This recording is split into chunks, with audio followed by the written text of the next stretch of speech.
by the way, we're not black. How about that? We're not black, nigga. We're Indian. Yeah. We're Native American. Yeah. How many of y'all grandmothers got Indian in your family? Yeah, I'm Indian. Wait a second, but what happened to the Indians? We black. Show me black on the planet. We're not black, nigga. We're Indian. Yeah. We're Native American. Why are you putting Native Americans in here? Why isn't this just for black people? Well, black people are Native Americans. You know, we've had, you know, a lot of proof that, you know, some of us started here in this land. Everybody wasn't brought over from Africa. So, you know, we have to, like you say, unpack all of that and try to, you know, find the true lineage of people in this country, because some, you know, I used to tease family members who would say, you know, I got a little Indian in me. I would think they didn't want to be all the way black. But when I really do the research, a lot of them did have a little Indian in them. So, you know, it's one of those things where, you know, we want to be counted on all levels, not just, you know, through slave ships. Like I said, you know, we were here before Columbus. So a lot of us.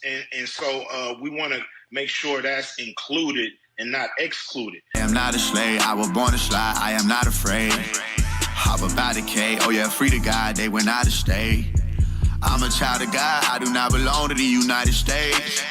For Black History, tell Uncle Sam he can catch a fade. I went to hell, I mean school, graduated at the top of my class. Still never thought I was over my peers. We did that time together 12 years. Ain't that some movie? I think that it is. They won't control me, I'm really a member. I traveled that road, I came back with the jewels for 'em. When I pull up, they pee how the roof gone. We some dog killers, won't true bones. Know we all spit 'em, we supreme. Somewhere I read a nigga had a dream.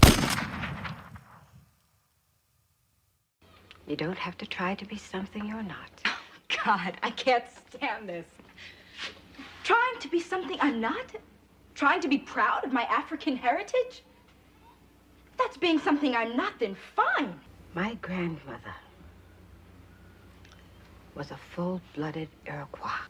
My grandfather was a black from a long line of journeymen who lived in Connecticut since the establishment of the colonies.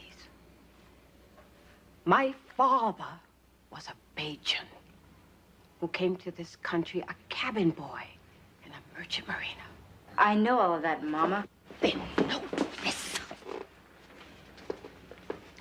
I am alive because of the blood of a people who never scraped or begged or apologized for what they were. They asked only one thing of this world: to be allowed to be. I gave you my grandmother's name, a woman who bore 9 children and educated them all.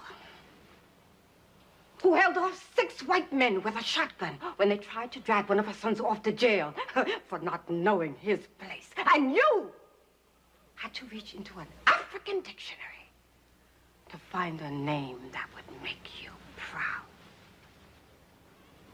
I was born black, I live black, and I'm gonna die probably because some cracker that knows I'm black better than you, nigga, is probably gonna put a bullet in the back of my head. This is the remix. My father was raised in the era when black niggas couldn't claim Native American. Many know about slavery, but few discuss paper genocide. We did not all come from Africa, and most of us have Aboriginal roots that were stripped away due to reclassification and miseducation. As a native Black American and a member of the Muskogee Creek Nation, I understand the importance of tracing your lineage. If you want to learn how to trace your genealogy and apply for tribal citizenship, go to nativeblackancestry.com to schedule a consultation. They don't want you to remember this. You not no slave, you indigenous. Fuck how they painted them Indians. You went to war with the French and the British, man. Quite frankly, you was kings, Merovingians. They took the women and men, made them prisoners, raised up the children to worship their images, set up a lab to the genes and they mixed them, and this shit get way deeper than your pigment. All right, ladies and gentlemen, boys and girls, smash the like button on the way in, subscribe to the channel if you're new. Shout out to everybody joining us live and everybody who's going to be catching the replay. Make sure to check out my website, nativeblackancestry.com, if you need assistance with genealogy research. And I've got tons of other historical resources on the website for you as well. Right now, we're doing an impromptu live call-in show. There's going to be a couple different ways that you guys can call in. You can click the link that's pinned to the top of the chat, or you can call in via this call-in number right here. Either way works for you. But it looks like we already got a live caller backstage. Let's bring him up. Thaddeus, when I bring you up, let us know where you're calling in from and what's on your mind. Hi, I'm calling from Appleton, Wisconsin. I'm from Milwaukee. I am one of your clients for Genealogy or whatever. I was just wondering, when you went for tribal citizenship, how long did it take you? Like, what was that process? Was it months, a year? Like, how long was it for you to actually get tribal citizenship? Yeah, great question. So if I understand correctly, you're saying you're interested in the tribal citizenship process and you want to know from beginning to end around about how long it takes. Correct. Got it.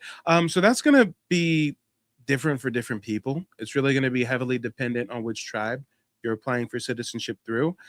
Some tribes have citizenship departments that are understaffed right now, so the turnaround time can be, substantial, while other tribes are processing citizenship applications in a much more expedited fashion. So that's one factor. Another thing to consider is whether or not you have your ducks in the row. A lot of people I talk to, a lot of my clients, they make the mistake of hearing that one of their ancestors is indigenous, let's say Cherokee, or maybe even they find a document linking an ancestor to the Cherokee Nation. So they think their natural next step should be to call the tribe and get some help from them, and they're going to guide them through the process. No, we're dealing with a bunch of pretendians, a bunch of Eurasians that are trying to gatekeep American indigeneity so that they can hoard resources. So, a lot of folks reach out to the tribes and the tribes just straight up lie to them. They'll say that person's not in their records. I mean, if you're applying for citizenship, you got to come with your ducks in a row, with your documentation in order. And that's essentially what I teach people how to do during those one-on-one genealogy consultations through my website. But I say all that to say, as you can imagine, that's going to heavily impact how long it takes you. If you don't have your ducks in a row, the citizenship application process could take a year or two when it could take 3 months. Now, more specifically, me and my family, from start to finish, it took like 3.5, 4 months. But that's because of a couple different things. I made some mistakes on my application. I had to redo it. I mailed them some documentation. It wasn't the right paper. I had to mail them something else. I mean, they want you to mail them things. It's not like an online portal application anywhere, right? On top of that, another thing that impacted how long it took was some of my family had already started tracing our heritage. So as you can imagine, if we were starting from scratch, tracing our family tree, it would take even longer than 3.5, 4 months. So these are the kind of things that you really have to factor into it. But, on average, it can take you anywhere from 3 months to a year, especially if you look at things like the whole Creek-Friedman controversy. My tribe, the Muskogee Creek Nation, we're really backed up with a lot of people applying for citizenship right now, since they've changed the stipulations that previously barred Creek-Friedman from having citizenship rights. So, it's a heavily politicized process. So the time definitely varies, if that makes sense. Yeah, I understand. So since I became your client, it's been about 4, 5 months, somewhere around there. And yeah, so I'm starting off fresh. So Yep. yeah, so I'm just that's how you answer my question. I'm just excited to hear back and see the results. Like, I made the final payment, so just waiting to see back. I know you're busy, so just waiting, excited to see what you find. Um, I'm I'm done with like, I'm just ready to go back and listen and get somebody else a chance to get up here and see what they had to say. Yeah, most definitely. Well, thanks for calling in, brother. Oh, no problem. Thank you. Have a good night, man. Peace. Yeah. All right, ladies and gentlemen, boys and girls, the phone lines are open. I know our brother was slurring his words a little bit, but essentially he's saying that he's an existing genealogy client of mine, and he's wondering from start to finish how long it takes when you get to the tribal application process. And in his case, I don't know if the brother was a little drunk or something, but the reason he's mentioning payments and last payments is because, believe it or not, I try to be the antithesis of the issues I see plaguing our community. And when it comes to genealogy, we are underserved. And that expertise is often kept behind a paywall. If you look at Ancestry.com, Shit, I'll go to the website right now. God damn it, Ancestry.com is going to charge you. I think at minimum is 4K nowadays. Hold on, I got it here. If you want to get a genealogist through Ancestry.com, prices start as low as $3,700. Damn near 4Gs. And guess what they're going to do for you? They're going to build you an online family tree for 4 racks. Damn. Now, the reason why the brother was talking about a last payment with me, is because not only do I offer affordable genealogy research, but I got clients that are college kids living off top ramen. I got clients that are seniors living on Social Security. I mean, the economic times are troublesome. So I actually allow my clients to make the payments on a payment plan if need be. It's really heavily dependent on your individual budget. So again, when I say go to the website, I mean, I've got so many different resources at so many different price points.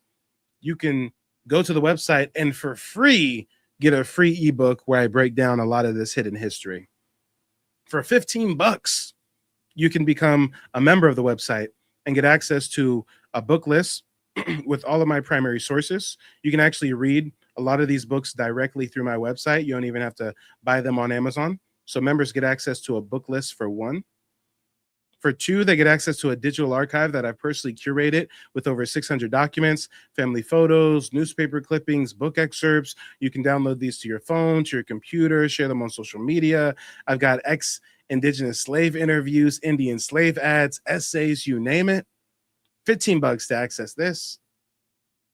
If you want to drop $40 with me, well, hell, I just dropped my new book, Reclassified 5 Centuries of Paper Genocide, the only book in the world that clearly, in chronological order, takes you through the racial reclassification procedures century by century by century. Let's talk about it. And then, of course, I got the consultations and the courses. But guys, I say all that to say the time has come and gone for us to just be online talking about we're indigenous to this land. We know that now. The masses are getting woken up. What's the next step? We all need to trace our heritage. We all need to discover specifically what tribe our ancestors were affiliated with so we can reclaim that identity. Guys, a lot of people are talking about reparations. Tribal citizenship, damn, that's a way for you to get reparations seemingly overnight to a degree. I mean, let me tell you some of the benefits that me and my family get as being classified as an American Indian instead of a African American. Free health care, free dental, free college tuition. When I fly, I didn't have to go out and buy some real ID. When I fly, I hand TSA my tribal citizenship ID card. It's a federal identification document. I've got a contracting company.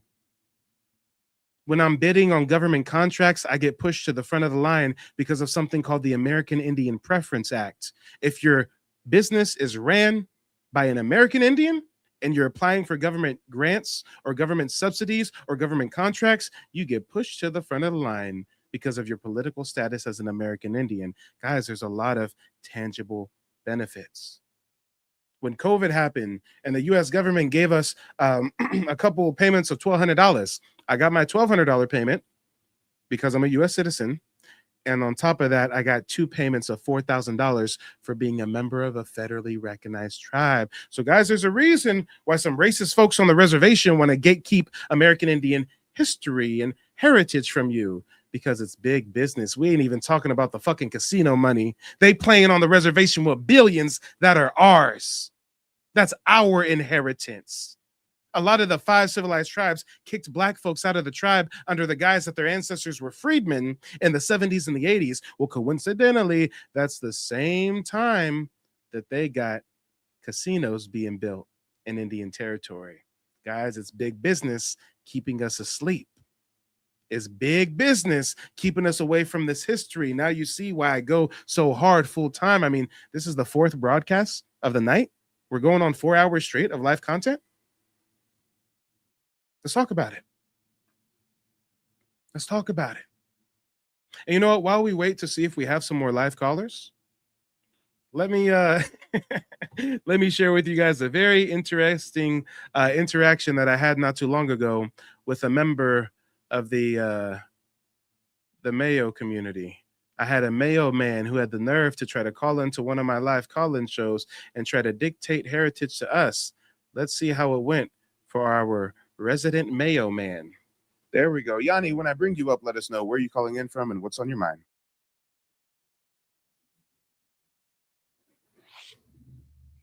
Yo, what's up, man? My name's Yanni, and I'm calling in from New Jersey. Okay. And where's your family from originally, Yanni? Crete, Greece. From Greece? Yes. And so are you a first generation, second generation, third generation migrant? First generation. And first generation means you're the first one in your family born in the US of A, right? Yes. Okay, I got it. Well, what's on your mind? Lay it on us. Okay, so I have questions, and I'm not coming off in an ignorant way. I'm genuinely curious because of what I see and hear. So it's just, I'm seeing some stuff. I want to just clarify or get some more information on it. The Africans indigenous, or all right, ladies and gentlemen, hold on just a second. We got somebody trying to call in live. Give me just a moment. Let me see if I can get this set up appropriately. Let me see. Hold on. I got it here. I got it. All right, hold on. I'm gonna have to call this person back real quick. Let me see if I can get them back on the line. Here we go. Your call has been forwarded to voicemail. The person... That's going straight to voicemail. Well, whoever that was, the 513 number, go ahead and try to call back in. I got it set up now. We had somebody trying to call in on the Google Voice number. Again, guys, you can call in via the link in the chat, or you can use the 405 number that you see on the screen. We'll give it a moment and see if the 513 area code number wants to call back in again. If not, we'll just go ahead and pick up where we left off with that video. We shall see. 513. Oh, we got him back. Here we go. Call from Sarita Sidnor. To accept, press 1. All right, caller, let us know where you calling in from and what's on your mind. I'm calling from Cincinnati. And give me just a moment. Live audience, are you guys able to hear her? Let me get some fists and feathers in the chat if you guys can hear her, okay? Let me see. Give me some feedback, y'all. And thank you for your patience, caller. I got to make sure that the audio's set up. You're our first caller via the number, at least. We had somebody call in on StreamYard earlier. Okay. Okay, they said that they can hear you for sure. So you have the floor. Go ahead and let us know what's on your mind. Yes. I'm calling because I've been watching you for a little while lately, the last month or so. Mm-hmm. And it's very interesting. Everything that you're saying is stuff that I've heard all throughout my childhood. Like, you have Indian in your family. We come from, we're Cherokee, high cheekbones. There was a Native American picture on the wall I used to look at at my grandmother's house. And it was a woman. She had a hair that was wrapped up like a hat, and she was a full-blooded Native American. They said she was Cherokee. So I keep hearing that, and I never thought I was from Africa, never felt a connection to them. I was even pro-African, pan-African, whatever, but lately the things you're saying are resonating with me from since I was a kid. And it's like, it's scary and interesting at the same time. And I do want to do my genealogy. I just need to make sure I have the money. And you just were talking about payment plans and everything, and I'm interested in that now. And I'm trying to talk to my family about it. It's kind of spooky for them, but they're slowly coming on board. But I'm kind of excited, but man, it's just bringing up so many things in me, what you're saying. And I was for reparations, and I believe foundational Black Americans, whatever. And I'm like, wait a minute. Let's go back to what I felt like since I was a kid, to what I was told since I was a child. Never I got these high cheekbones. I'm not on camera, but I got them. Oh, I believe it. And my whole family got this beautiful skin tone, you know, and it's just, and we look so young, all of us, everybody, and I can see pictures that you have.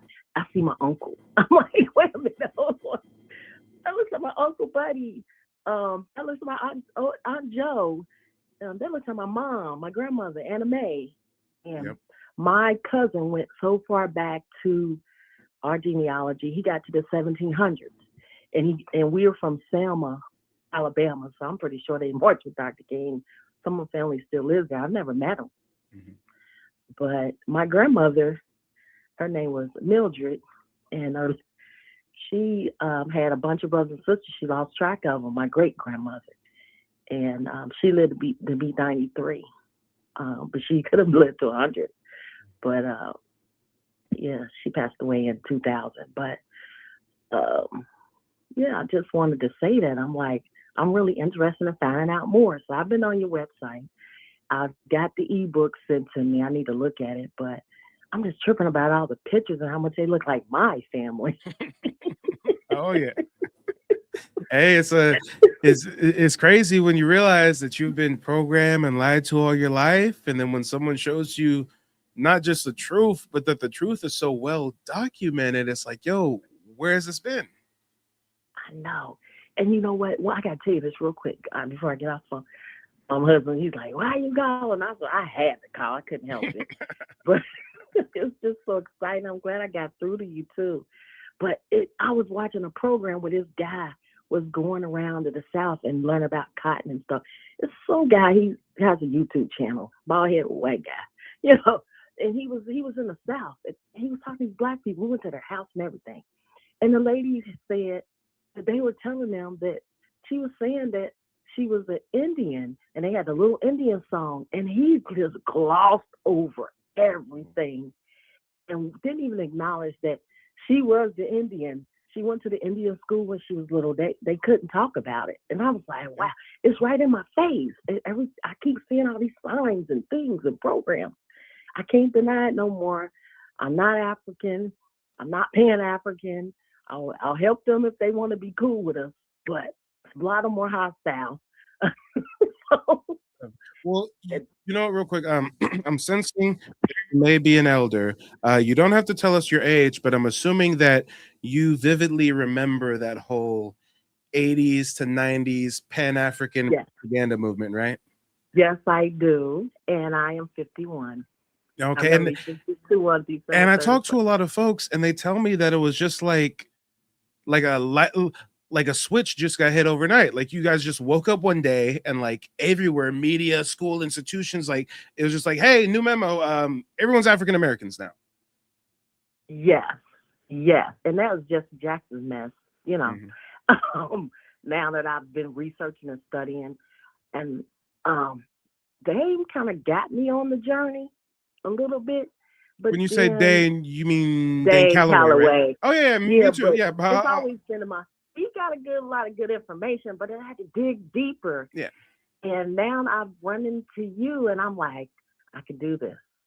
Do this. I'm trying to get my family on board. I'm like, look, y'all need to put in some money, some coins. We're going to all get this done. Yeah, most definitely. I want it to be a family affair. I want all to do it and be interested in it.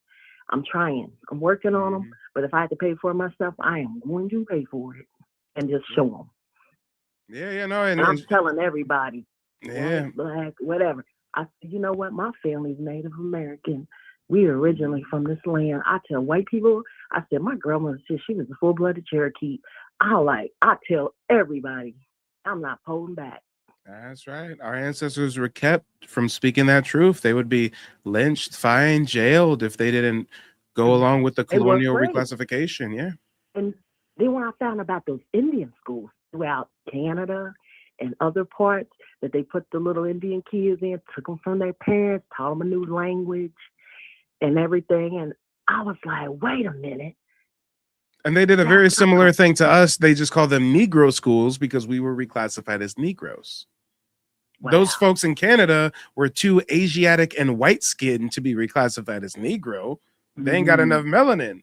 So that's where they get put in the boarding school and taught English and da. But our institutional re-education programs would be the colored schools. Matter of fact, hold on, I got and they also did have Indian schools, but they would still call them Negro Indian schools or colored Indian schools. Watch. Are you still able to see the YouTube live stream? Yeah, I'm gonna go back in the room. Okay. I have to turn the volume down. Yeah, go back to it and check out the image that I got on the screen right now. This is a perfect example. Right, they would call these colored Indian schools, Negro Indian schools. It says right here, this is an early Oklahoma school that had red and black Indian students and teachers. They didn't say red Indians and black Africans. They said red and black Indian students and teachers. Wow. Wow. That is, man, I love these photos. They're amazing. Oh my goodness. And all these photos, you can download them straight through my website. All you got to do is become a member of the website. I think it's like 10 or 15 bucks, and you can pull up the whole archive, download all the stuff, share it on social media, do whatever you want with it. I am going to do that. I'm going to do that. Most definitely. And our family is supposed to be from Oklahoma too. Some of our family too. That looks like my mom, the lady in the middle, and my grandmother. Yeah, and especially if we have ancestors who show up in Texas, Louisiana, Oklahoma, Arkansas, that's, you know, in line with the migration waves of Indian removal. And then some of us who still have roots in the Southeast or the East Coast, well, that just indicates that either our ancestors descend from converted and hostage Indians that were allowed to live in colonial society as free people of color or mulattoes or whatever, or they could have been enslaved in place and reclassified that way. So it really depends. Got to do the genealogy. I can't wait. I figured that. I'm like, you know what? All this stuff wasn't happening all over America. And I was trying to figure out how come some people had money. Like, I was like, you know what? If Madam C.J. Walker made all that money from hair care products, we weren't poor. Right. How white people weren't buying her products. And I was like, wait a minute, there's lies being told. These I started to think even some of these buildings and bridges were already here. I'm like, no, it doesn't make sense. It doesn't make sense. These prisons look at the Freedmen's Bank. Why did they have to start a bank just for us, convince us to put our money and the titles to our land in it, and then they stole it, burnt up the bank went bankrupt. They brought Frederick Douglass in at the tail end to be the fall guy. I mean, if we're all recently emancipated African slaves in the South, how do we have all this money to where they need to give us our own bank to trick us out of our money? That's what I was thinking the same thing. Oh my goodness. I was thinking the same thing. Because slavery was way more nuanced than people would ever imagine. Some slaves were making money. Some slaves were paying taxes. Some slaves had contracts. Some slaves lived away from the plantation and just went to the plantation once or twice a week. I mean, the slavery is very similar to modern employment in more ways than one. I figured that. Yeah. And some of our ancestors had some bad managers that was trying to whip them and beat them and stuff. But when you look at the ex-slave interviews on my website, the ex-indigenous slave interviews, these people talk about fighting back. We read in an earlier broadcast about a lady, her mama whipped the master's son damn near to death. I heard of that one. All kinds of stuff. I mean, all kinds of situations was going on. Our ancestors wasn't just living this roots color purple type lifestyle. Now, a lot of the massacring and a lot of the lynching that's been portrayed through media, that happened after emancipation, after the end of the Civil War. Most people don't realize the KKK was created in 1865. That's after the Civil War. During Reconstruction era is when all these black massacres and stuff take place. Let's talk about it. Yes, and this is what I want to say. 1920 to 1923 or 24, a lot of these cities and towns were founded then. When they were destroying the Black Wall Streets, had all these race wars. We actually had things. We had wealth, money, and fresh cheese. And I'm just tripping about all of it. Like, wait a minute, hold on. The other side of the tracks, we were on the other side of the tracks with the money. I'm like, wait a minute, what? This is so I'm And so Black tired Wall of this Street was slave just narrative. one of many Black indigenous towns that were Yes. successful. And most people don't realize that Black Wall Street was founded by Black Indians. How do you think that those folks got that land in Indian territory? Black Wall Street, the foundation was laid before Oklahoma statehood. These are Black Indians taking their federal land allotments and starting towns. Just like when they're coming up with the movie Sarah's Oil, Sarah Rector. They talk about her Yeah. like she's the young colored girl, richest young colored girl. No, she's a Muskogee Creek Indian. She's a member of my tribe. Her family got Wow. that land because they got their land allotments from the Dawes Commission for being documented as Indians. But you see how when they tell the story of Black Wall Street or Sarah Rector, they tell us these are Black people, colored people. No, these are Indians. Wow. And her family to this day are very wealthy. Her Oh yeah. descendants. She was pulling out $10,000 a day in today's currency standards, $10,000 a day in oil. Yeah. Man. She was so wealthy and influential, they changed her status in Oklahoma to white. Oklahoma had Jim Crow, it had segregation. They changed her status to white so that she can sit in the front of the bus, in the front of the rail cars, and have privileges that only white people could have. Oh, wow. So is white just a construct? If they can make a Black Indian girl a part of my tribe white to give her certain privileges and access? I mean, come on. Let's talk about it. It's a construct, definitely. Because even some of the migrants are considered white. They have that on their IDs and stuff. And I even have working in a hospital, you have to ask race and stuff. And some people would say different things. And I noticed how they categorize it. It was such a weird thing. And now I started writing that I'm Indian on there. I mean, I put other, I put native, I just change it because I don't even want to be labeled even as before African-American. exactly, even before I did my genealogy and got tribal citizenship as a kid growing up on applications and stuff, I would always put other or two or more races. Because I ain't no Black. You ain't gonna put me in a little box. Like, what the fuck? I got German heritage, I got Irish heritage, I got Creek Indian heritage, I got Louisiana Indian heritage. I mean, you can't fit that neatly into a box. You can't. And I got to tell you about this DNA stuff, this DNA ancestry. My mother-in-law, which is my husband's mom, she actually got the test done. Uh-oh. She didn't have no Black or African in her. She was a Native, Irish, Puerto Rican. And my father-in-law jokes, I thought I was married to a Black woman. It was so funny. Come on. Let's talk about it. She got the test done. And I'm like, wow. And she told us, even on my husband's side, they're even. I was like, who's this white man on the hallway? That's Papu. I was like, oh. But he said he was a native. I had another 513 number trying to call in, so I'm gonna segue, see if I can get this other live caller on the line.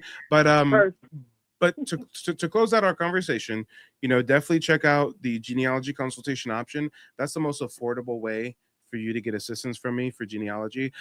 During the hour and a half session, I basically give you all the game that you need so that you can do the research on your own. And hopefully you don't have to hire a professional. But even if you do want or need to go the professional route, then during that consultation, we can come up with a custom plan. As we talked about earlier, I do payment plans, things of that nature. I let people even check out using Afterpay. I'm not sure if you've ever heard of that. So, I'm very, very flexible when it comes to that. Thank you. I appreciate everything. You're awesome. And even if your family doesn't get on board with you, don't be discouraged. 99% of my clients are the Black sheep. They all tell me the same thing. Mike, I'm trying to get my family on board. I'm trying to get some people to go in on it with me, but I'm just the only one who seems interested. Everybody else just doesn't care or just believes we're from Africa. So it's cool if it can become a family affair, but don't get discouraged if you're that one that's called in your family to do the digging and do the research. There's always that one person in the family that's called to discover what was kept away from us. Got it. Thank you so much. I'm so excited right now. Yeah, thanks for calling in. And also, if you do book a genealogy consultation, use the coupon code TikTok at checkout, and that hooks you up with an extra 20% discount. All right. Thank you. Yeah, talk to you later. You take it easy. Bye now. Bye-bye. All right, let's see if we can get that other 513 area code number on the line. Let's see. Shout out to everybody in the chat, everybody watching the replay. Call-in lines are open. Hello? Hey, caller, let us know where you calling in from and what's on your mind. Cincinnati, Ohio. Hi, Mike. Hey, how you doing? What's on your mind? I am calling you about my ancestors. Both my ancestors on both sides of the family were all reclassified, Mm-hmm.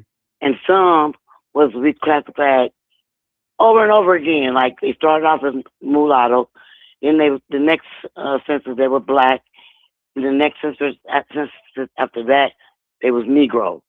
And I was like, wow, that's a lot of reclassification. One of my ancestors was called three different things on the same line: Yep. black, colored, and Negro. So that's my dilemma I'm having because they all reclassified on both sides of my family.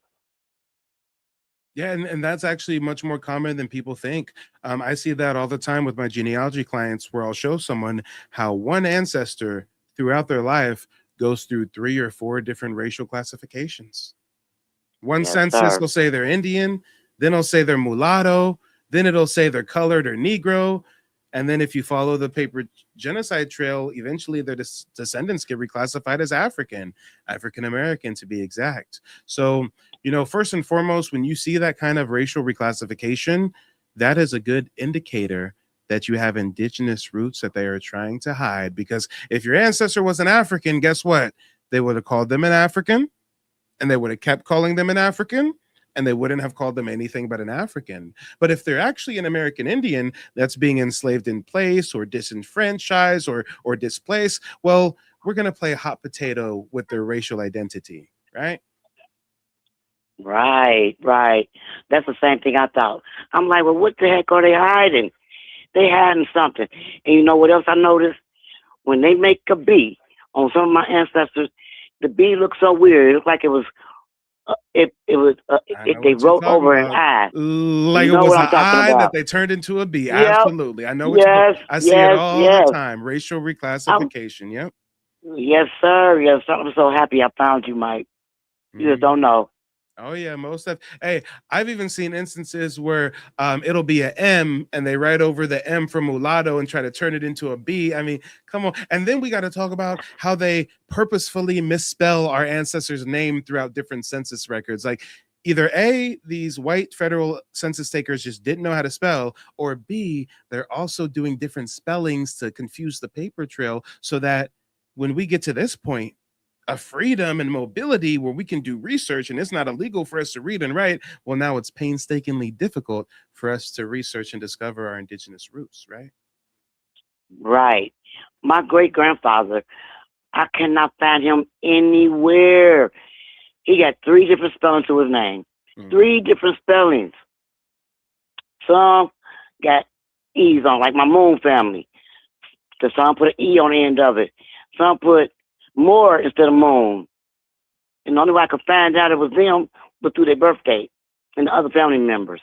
So I know the trickery they've been doing with our names and identity and all that. Because the first time I saw those B's, I'm like, no, there's something wrong with that B. It looked like it was an F first and then put a 3. That's what it looked like. But go ahead, Mike. Yeah, no, it gets deep. It gets it. Matter of fact, hold on. I'm gonna see if I think I have this document saved somewhere. Maybe there was a document someone shared with me that is really does a good job highlighting the racial reclassification that we're discussing. Okay. Oh, you know what? Are you still able to see the YouTube live stream? Yeah, I'm right on it. I'm on it right now. Perfect. So give me just a second. I gotta actually search for this in my email. Okay, take your time. I'm right. I'm tuned in. Yeah, no, I appreciate the patience. This is live TV. Yes, Where sir. is this I at? ain't gonna hold you. But go ahead. No, go ahead and find it. I'm tuned in, so I know when you put it up that that's what you're talking about. Oh no. If you're available, Okay, hold on. Okay, yeah, I'm if available. you're I ain't available want to hold you up. to just hold, yeah, for just a moment, I think I might be able to pull it up on the fly. Okay. Let me see. Lord knows I got so many receipts I'd be searching through. You have so many receipts. I love it. I love it. I love it. I love it.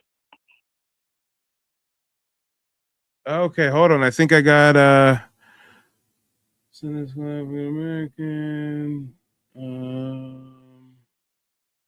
No, wait, this is the wrong one. And some people who watch me religiously, they're going to know exactly what I'm trying to find. There was this guy who actually called in not too long ago, and he shared with us how his ancestor was classified as a Negro Indian. Yeah, as a Negro Indian. Now, oftentimes we see people being reclassified from the away from the Indian category and put exclusively into the Negro category, but yeah. But let me see if I can find. There is not one Indian on my ancestors on either side of the family. My dad's North Carolina, and my grandparents are Georgians. They're from Georgia. My mom and me and my mom, the rest of our family was born in Cincinnati. So nowhere is there an Indian on our paperwork. Yeah, and that's why I'm really trying to find this document, because it's so rare that we actually see somebody who has an ancestor listed as Indian, and even still, they simultaneously list him as a Negro, called him a Negro Indian. Oh, they trickery. They trickery. They so tricky. They are tricky. Damn, but you know what? I've been aware of what they was doing. I'm not sure I'm going to be able to find it, but you know what? What I can do is I can pull up a different receipt real quick on the fly. Okay. Here's another one that still highlights what we're talking about as far as the racial reclassification. If I go to my website, nativeblackancestry.com, and pull up the digital archive, we can look at the Indian slave ad category and check out some of these descriptors. These are fugitive slave ads. These are ads that slave masters put out looking for their runaway slave, right? It says right here, run away from the subscriber on the 15th. A Negro girl named Nellie, 16 years of age, flat built, rather short, yellow complexion, long Indian hair. So first they call her a Negro girl, but then they say she's yellow complexion, which means she's light skinned, she's mulatto, she's red bone, and then they say she has long Indian hair. Guys, have you ever seen an African with a yellow complexion and long Indian hair? Never. Here's another one. Prince William, June 1st, 1776. $10 reward. Run away from the subscriber on his journey from Williamsburg on the 11th of May near King William County. A mulatto servant man named John Newton, about 20 years of age, an Indian by birth. So another document definitively proving that we have Indians classified as mulatto. Indians classified as Negro. Here's another one. $100 reward. John, sometimes called John Carwile, a mulatto fellow showing Indian blood. He has very dark hair inclined to curl, but when combed, lies in waves. Oh, the nigga got waves, huh? Right. Sounds so familiar. Right. You lie that shit down and get him some waves. Okay. Yeah, exactly that. The receipts are outstanding. You got the best receipts. You got the best receipts, Mike. You got the best receipts. Just keep on pushing. And I'm following you. Hey, well, I thank you for tuning in. I appreciate the support. And don't hesitate to call in the future. I won't. This is my first time, and it won't be my last. Hey, that's what I like to hear. You have yourself a great sir. evening. All right, you too. Thank you. Bye. All right, guys. While we wait for the next live caller, let me catch you up on this weird interaction I had the other day. We had some European dude from Greece or something. I don't know, y'all. I swear he said he was from Greece. I'm not making this shit up. Well, white boy from Greece is going to try to tell us who we are and who we're not. Let me see if I can get this up here. So it's just, I'm seeing some stuff. I want to just generation, second generation. Yo, what's up, man? My name is Yanni, and I'm calling in from New Jersey. Okay. And where's your family from originally, Yanni? Crete, Greece. From Greece? Yes. And so are you a first generation, second generation, third generation migrant? First generation. And first generation means, dang, and I keep trying to get into this one, but we got another live caller. Okay, I love it. It's a good problem to have. Let's get to our next live caller. Hold on. Call from Eugene. All right, Eugene, let us know where you're calling in from and what's on your mind. I'm calling from New Mexico, Albuquerque, by way of Baltimore, and I was listening to you. Well, hold on real quick. You said Albuquerque, New Mexico, by way of Baltimore, and Yes. before Baltimore, it was by way of where? Yeah, by way of Baltimore. No, I'm asking, where did your family come before Baltimore? Is there like another country that your ancestors migrated from? No. We came from Calvert County, Maryland, on my mother's side, and my dad's side from Richmond, Virginia. Okay, so are you claiming that your ancestors were indigenous to those areas, or did they migrate from another country at some point? No, they're indigenous to that area, and I've been on Ancestry, and I can track back all the way to 1700 on my dad's side to a lady named Country Powhatan from James River area, and that's how they got that land from their children. I see. And what do you self-identify as? Well, I don't identify as I go by what my mom said. Indian. Time. Before you start stuttering, let's just keep within the confines of colonial racial classifications. Do you identify or you regarded as a white man, a black man, a Asian man, a Mexican man? I mean, if I saw you on the street. Oh, a black man. Okay, I got you. So I'm not trying to play you, Mike. I got consultation with you tomorrow. Okay, perfect. Hey, all I got to go off of is your name is Eugene, right? So I'm trying to figure out. I mean, is this a brother I'm talking to? Is this some dude? I'm sorry. I didn't want to give my last name because this is more of a public forum.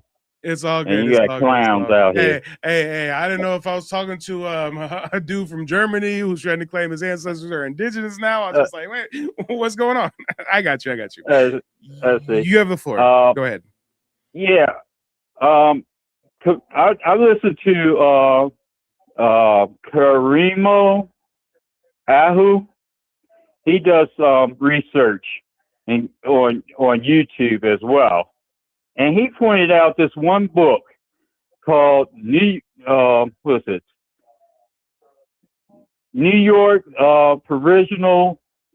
Provisional Troops Muster Roll. And it's put out by the New York Historical Society from 1891. And they list a category of complexion category. And they use the term Black Indian and Brown Indian. Mm-hmm. And they also list the complexions of the European, from fair skin to dark or swarthy. They also list black men that were also enrolled on a muster roll.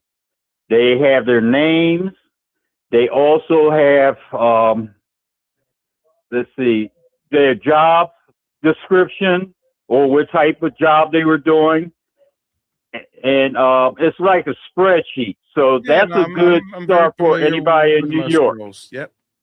Yeah. Yeah, I thought that was very interesting. I downloaded the muster roll as well. So I wanted to put that out there since you talked to the lady previously about the term of Brown Indian, but they've been using that. And that was fighting against the French to push them out of New York.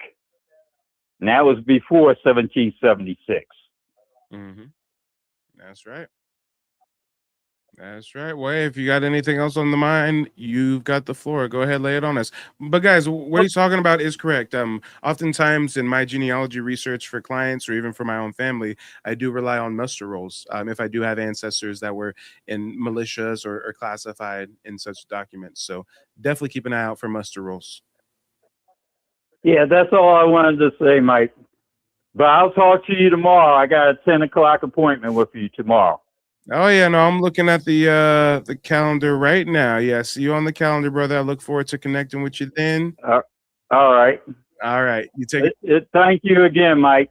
Yeah. Greatly appreciate it. Yeah, you I have a blessed day. appreciate you. Bye-bye. Yeah, I'm sorry, y'all. All I had to go off of at first was that his name was Eugene. So I'm like, I ain't gonna say he spoke like a white man or nothing, but I'm the only one up here on camera. I'm just trying to figure out what's going on. Okay. And Lord knows the reason why that's on my mind, because the video that I've been trying to play for you guys, this other interaction that I had with this other dude, boy, oh boy, I can show you better than I can tell you. Where did it go? I just had it pulled up somewhere. Oh Lord, here it is. Check out what we're dealing with here. There we go. Yanni, when I bring you up, let us know where you're calling in from and what's on your mind.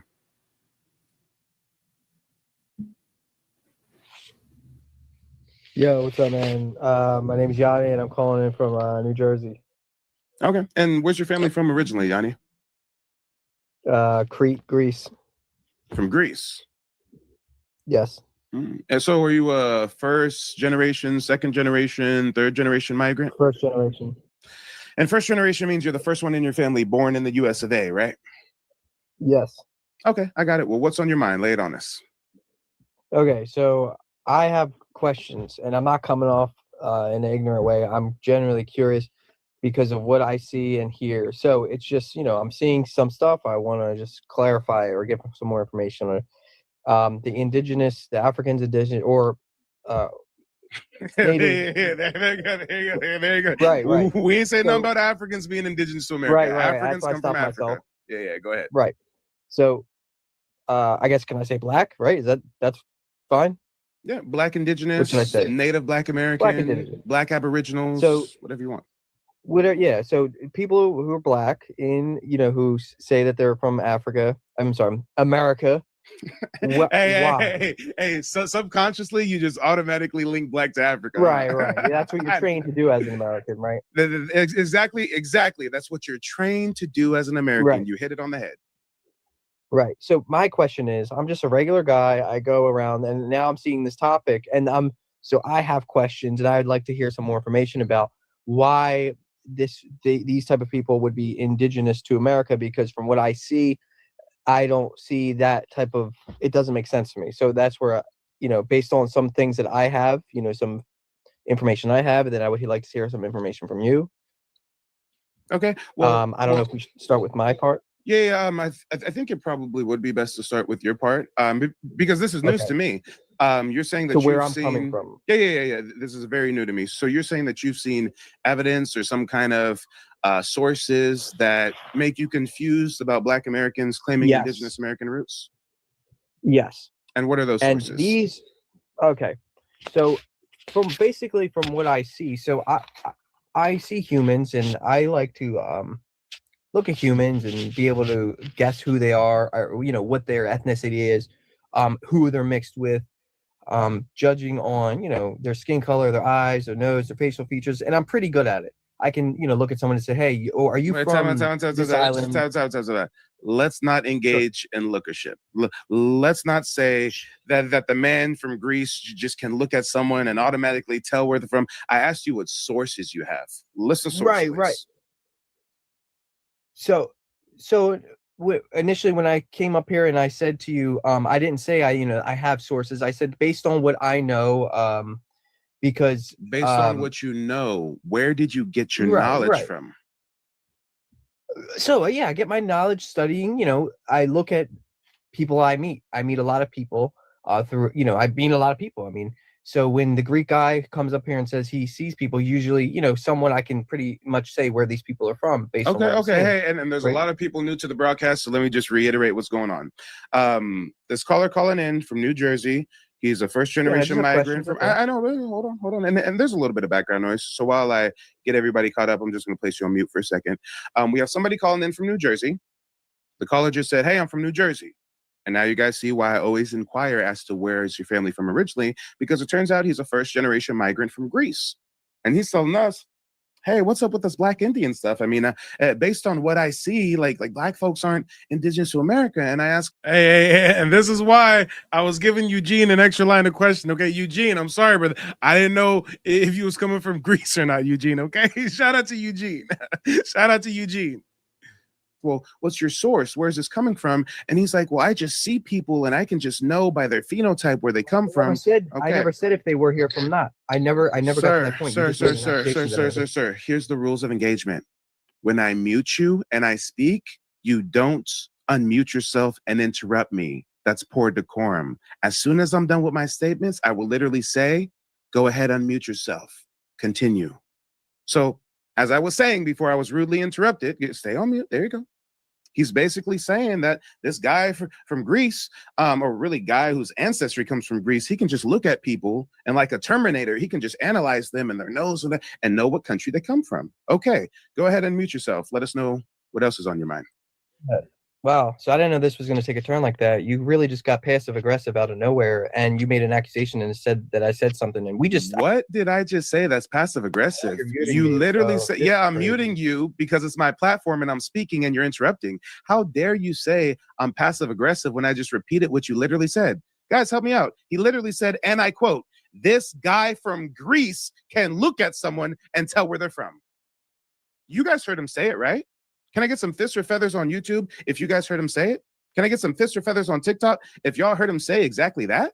But when I repeat what he says, I'm passive aggressive? Okay, whatever. Unmute yourself. Go ahead. Everybody heard what you said. The way I said it is not like, so I guess you might have took it the wrong way, and I'm not sure why. And I see how this conversation is kind of turning hostile. Sir, it's not about taking it the wrong way. It's very disrespectful for a foreigner to come to our country and think that he can visibly tell people based on lookership where they come from. That's rude. That's disingenuous. That's distasteful, but that's neither here nor there. I was just trying to get your sources so that I can share with you my sources, and you already let us know you have no source. Your evidence is what you see in your suggestive reality. That's your source. Okay, so I'll just jump to the source part. There we go. Okay, right, I'll just jump to the source part. And we know, for example, people with wider noses come from humid climates, and we don't find these type of climates in America. We also don't find we don't find humid climates in America. You're a pussy, bro. You're a pussy. Fuck you and your life. It's not that I'm a pussy. You're an insecure little white boy that wants to come and dictate heritage to us because you think that people with wide noses come from humid climates and there's no humid climates in America. What is he talking about? Guys, apparently the Americas has no humid climates. There's nobody with wide noses in America, guys. I'm a pussy. I'm passive aggressive. Clearly, you're infatuated with us, our indigeneity, and your colors just showed through. You just exposed yourself. How can you say I'm passive aggressive when you literally just crashed the fuck out and fled the stage? That's passive aggressive. Don't come up here acting like a little bitch boy. And the crazy part is, if he could have gave me a source, I could have gave him a source. If he could have said, Mike, here's a book that says all people with wide noses come from Africa, then I could have gave him a source to counter that. If he said, Mike, here's the name of a researcher, of an academic that says that there's no humid climates in America, then I could have provided a source to counter that. But we couldn't even get there because his opening remarks were predicated off of what he thinks based on what he sees. All right. And the confusion lies in this. You think somehow I'm being rude by muting you. You think somehow I'm being rude with the way I'm engaging with you. But let's call it what it is.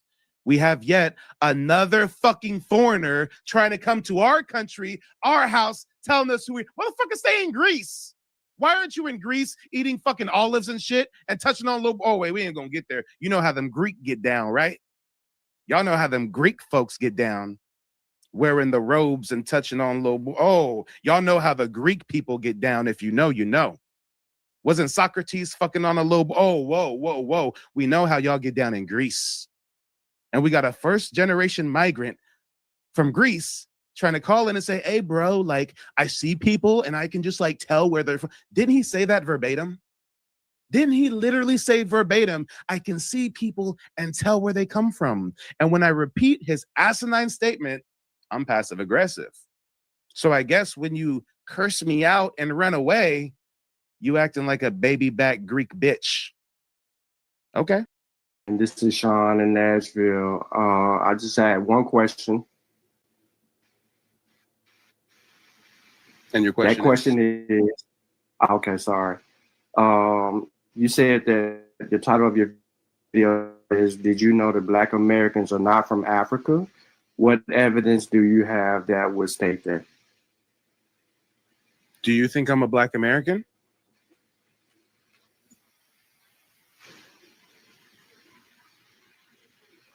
Cat's got his tongue, guys. You sat here and yourself. Got a little silent and awkward. Hold on. And there's a lot of static on your line, so I'm just going to mute you for a second. I just asked you a very direct question. Do you think I'm a Black American? Yes. Okay, perfect. Well, guess what? I'm a genealogist. I've traced my family's genealogy. I have 0 Africans on my family tree. I descend from American Indians, and I'm a member of a federally recognized tribe. So I am living proof of what you're talking about. I'm asking for your evidence. Let me place you on mute again. There's a lot of background noise. I'll let you know when it's time to unmute yourself. Let me say it again slowly. I asked you if you think I'm Black. You said yes. I let you know I'm a genealogist, and I've done my own genealogy, and I have 0 African ancestry. I descend from famous American Indians, and I also have tribal citizenship with the Muskogee Creek Nation, which is a tribe recognized by the federal government. So when you ask for the proof of that, you're talking to the proof of that. So take a second, stay on mute. Let's just breathe in, breathe out. You just got some new information, digest it. And when you're ready, unmute yourself and let me know if you have another. Actually, hold on. Before we get to a second question, somebody in the YouTube chat has a question for you. So you asked me a question, I answered it. My audience member has a question for you now. Go ahead and unmute yourself. And Original Copper says, what evidence do you have that we are from Africa? Go ahead. Archaeological evidence, paleontological evidence, Let's take it one at a time. The first thing you said was archaeological evidence. Name the archaeological evidence that we come from Africa. After you tell me where you got that fake ass Muskogee tribe card that you. Talk about a crash out. I knew he was going to crash out, y'all. I knew he was going to crash out. Hey, Mike, how can you prove you guys are indigenous? Because I don't have African heritage. The government calls me an American Indian. I'm a member of a federally recognized tribe. But hey, my audience has a question for you. What evidence do you have that we come from Africa? Oh, Mike, I want to know where you got that fake tribal. Okay, the answer is you have no evidence. The answer is you just feel like you know what everybody's genealogy is, and you just feel in your itty bitty heart of hearts that we come from Africa.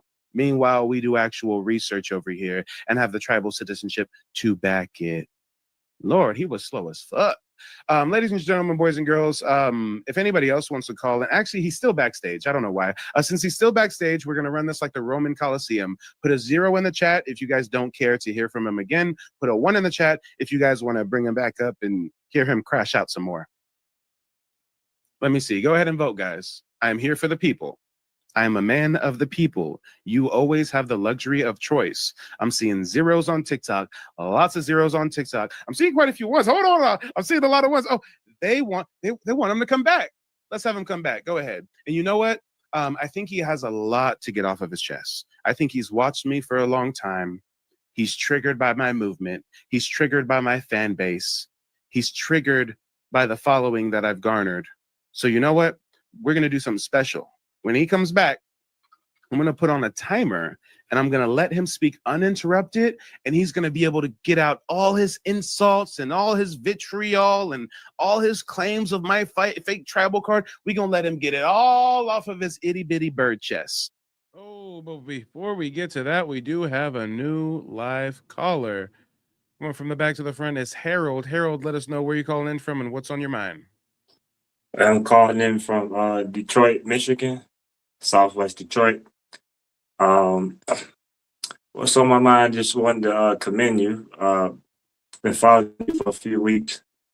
Want to commend you for the work that you're doing, bringing awareness to the reality of our Native American heritage, Black people in America.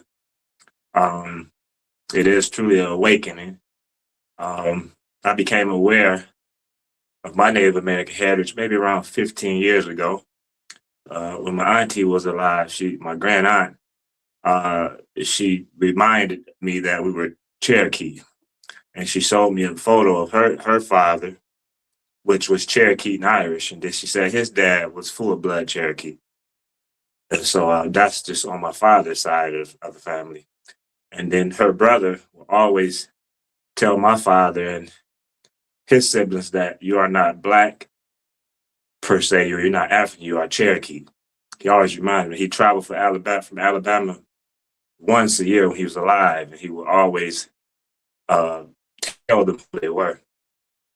So I'm in the process of doing genealogy research for my family, and it seemed like I'm running into some roadblocks. So of course, I want to book a consultation with you. In not many days, so that I can see how you can help me to possibly become a little bit more precise on of locating more of our historical markers that prove our Cherokee ancestry through Definitely. Yeah, that's what it's all about, taking oral tradition and finding the documentation to match. And huge kudos to your did you say that it was your uncle? So my grand aunt, when she was alive, she would, I'll go visit her. And she said, our story was a trail of tears.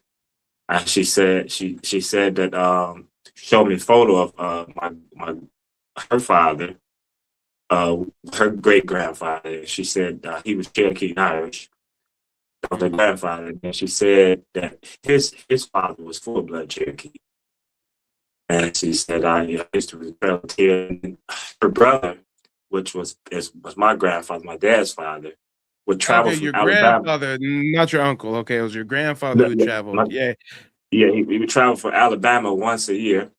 And my auntie said that he would sit them down and he would have their mom, my grandmother, fry him an egg sandwich. And he treated it like it was a steak sandwich. And he'd sit them around the table and he'd tell them that you all are Cherokee. And he would always remind them of that. So, I've been telling my aunties and them that I wanted to establish a tribal role, because some years ago when I tried to call the Cherokee Nation, they couldn't find us on the Dawes Rolls using my grandfather's birthday. So I kind of got stuck and said, well, maybe we don't need to be on Cherokee Nation. What can we do? So I don't know. I'm just grateful to have you. Yeah, go ahead. Yeah. No. Your connection is breaking up a little bit. It's getting a little choppy, but I was able to hear most of everything you said. And yeah, shout out to your family for maintaining that oral tradition. I mean, he's going out of his way to drive down there once a year just to keep that oral tradition alive. And now it's still alive in you. And now you're just at that stage, taking the oral tradition, finding the documentation to back it. So, I definitely look forward to connecting with you during that one-on-one consultation. But, this is exactly what most Black Americans are faced with right now. We're at different stages of our awakening, but you get to a point where you're like, okay, how do I find the proof? How do I find the evidence? How do I research the documentation, and that's exactly what those one-on-one consultations are all about. In less than an hour, I'll teach you from A to Z how you can trace your family tree, find the indigenous roll numbers, track it to the Dawes roll, and how to apply for tribal citizenship. Oh, that sounds wonderful. And then one last thing I want to say is, so when I look on the U.S. Census, I can see that they clearly reclassified as I saw Negro. My grandfather's. If his father was Cherokee, then the census takers had to know that they was a Cherokee family. But since they saw that, they had dark skin, they just labeled them all Negro. Him and all of my all of his children, my grandfather's children, like my dad and all of them, they were just labeled as Negro on the census. We call that paper genocide. I mean, sometimes you'll see one ancestor throughout their life gets reclassified as a few different things. Mulatto to Negro. I've actually even seen some clients of mine, their ancestor will be listed in 1870 census as Negro, then 1880 it's mulatto, then 1890 it's back to Negro, and then from Negro it becomes African American eventually, right? So they're really playing shell games with our racial identity because they have something they're trying to hide. Oh Lord, they got something they're trying to hide.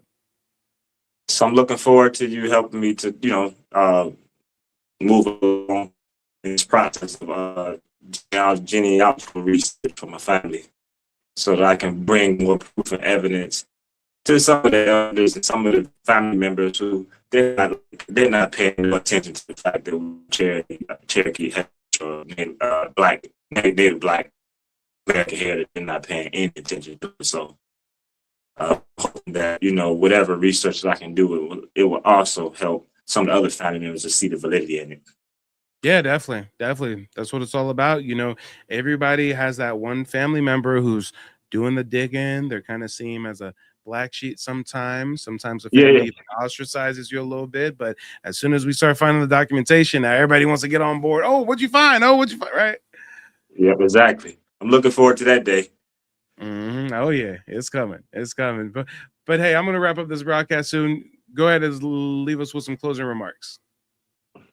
Yeah, I just say that it's a sense of pride knowing that the land that we're residing on, we're actually the owners of this land.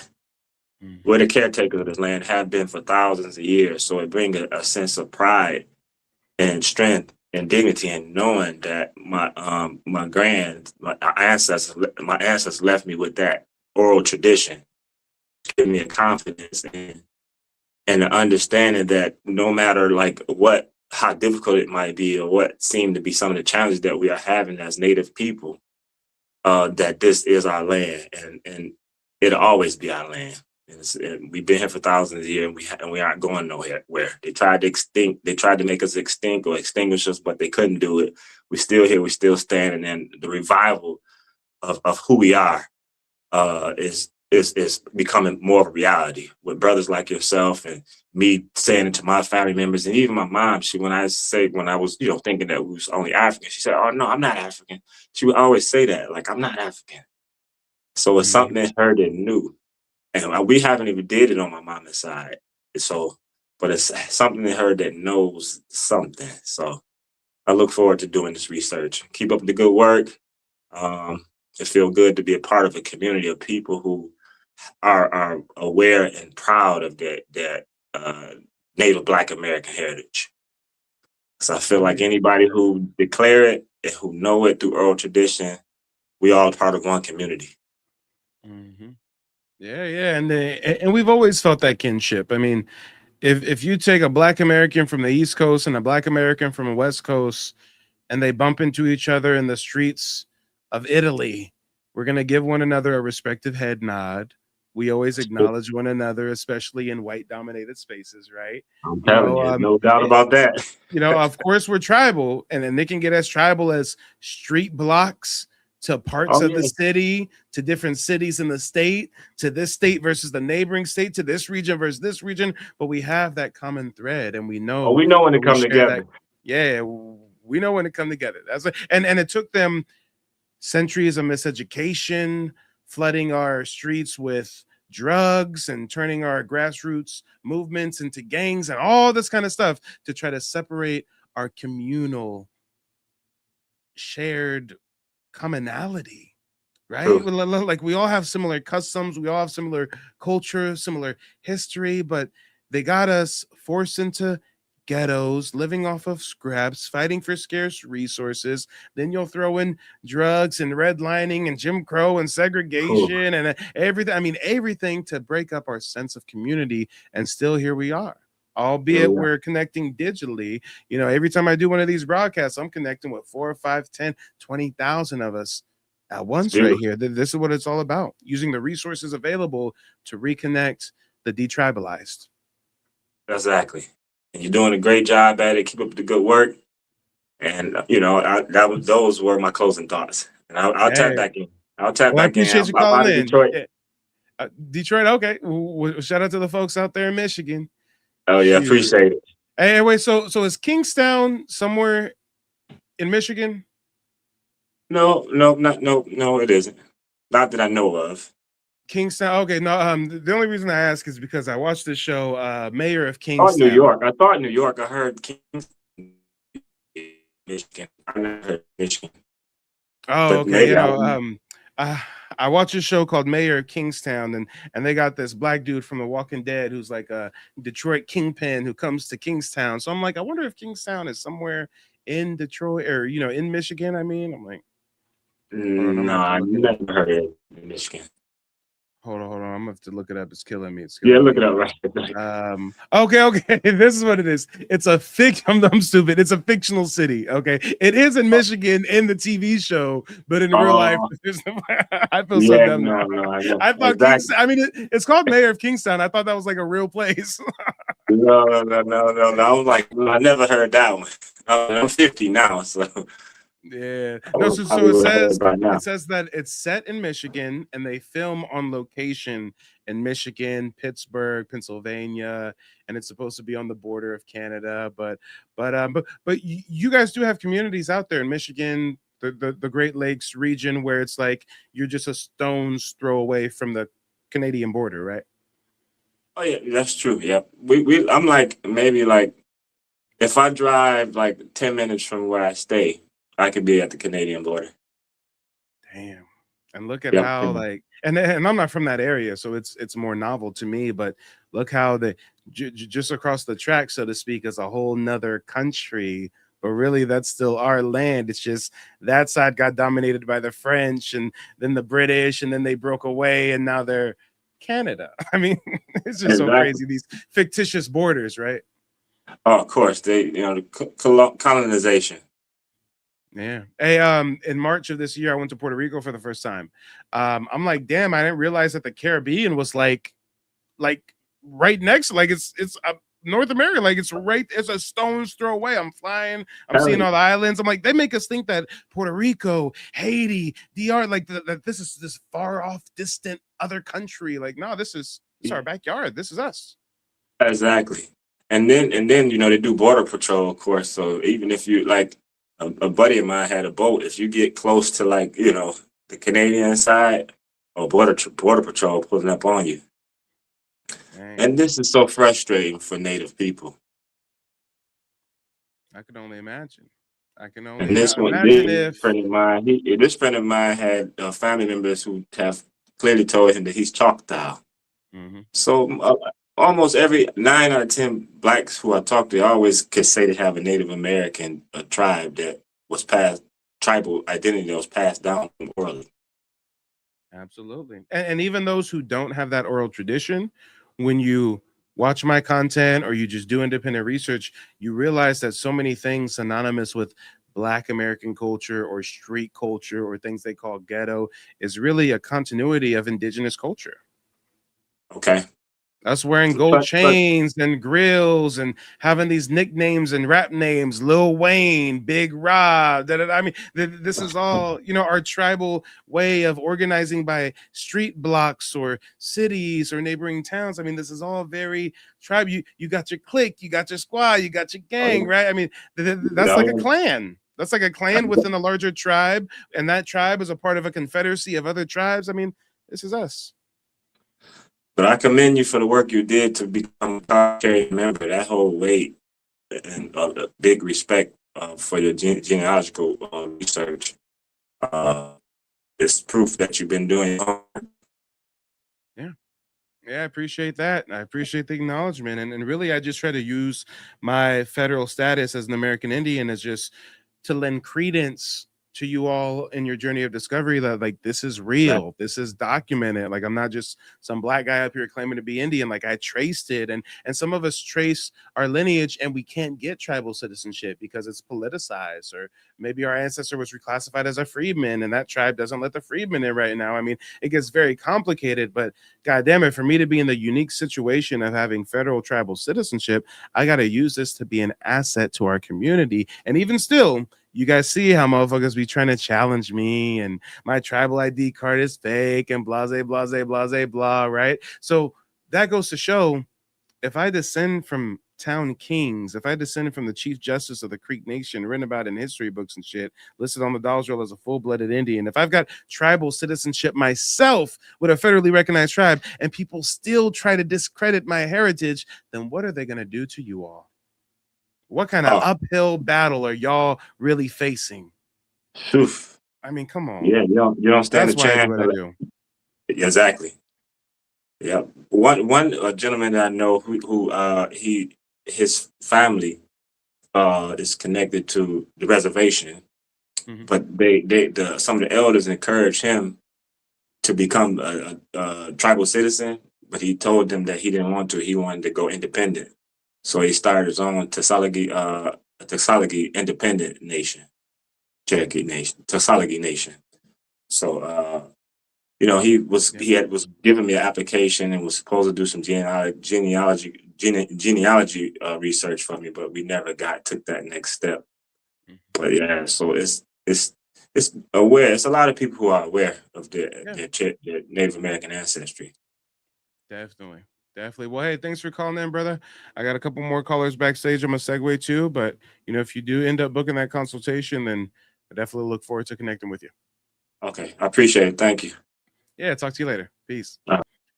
All right, ladies and gentlemen, boys and girls, we got to go in order. Before I get to the person backstage on StreamYard, we had some person trying to call in on the Google Voice number. Let me see if I can get them on the line. Person with an 813 area code. I'm going to try to give you a call back right now. Let's see if you pick up.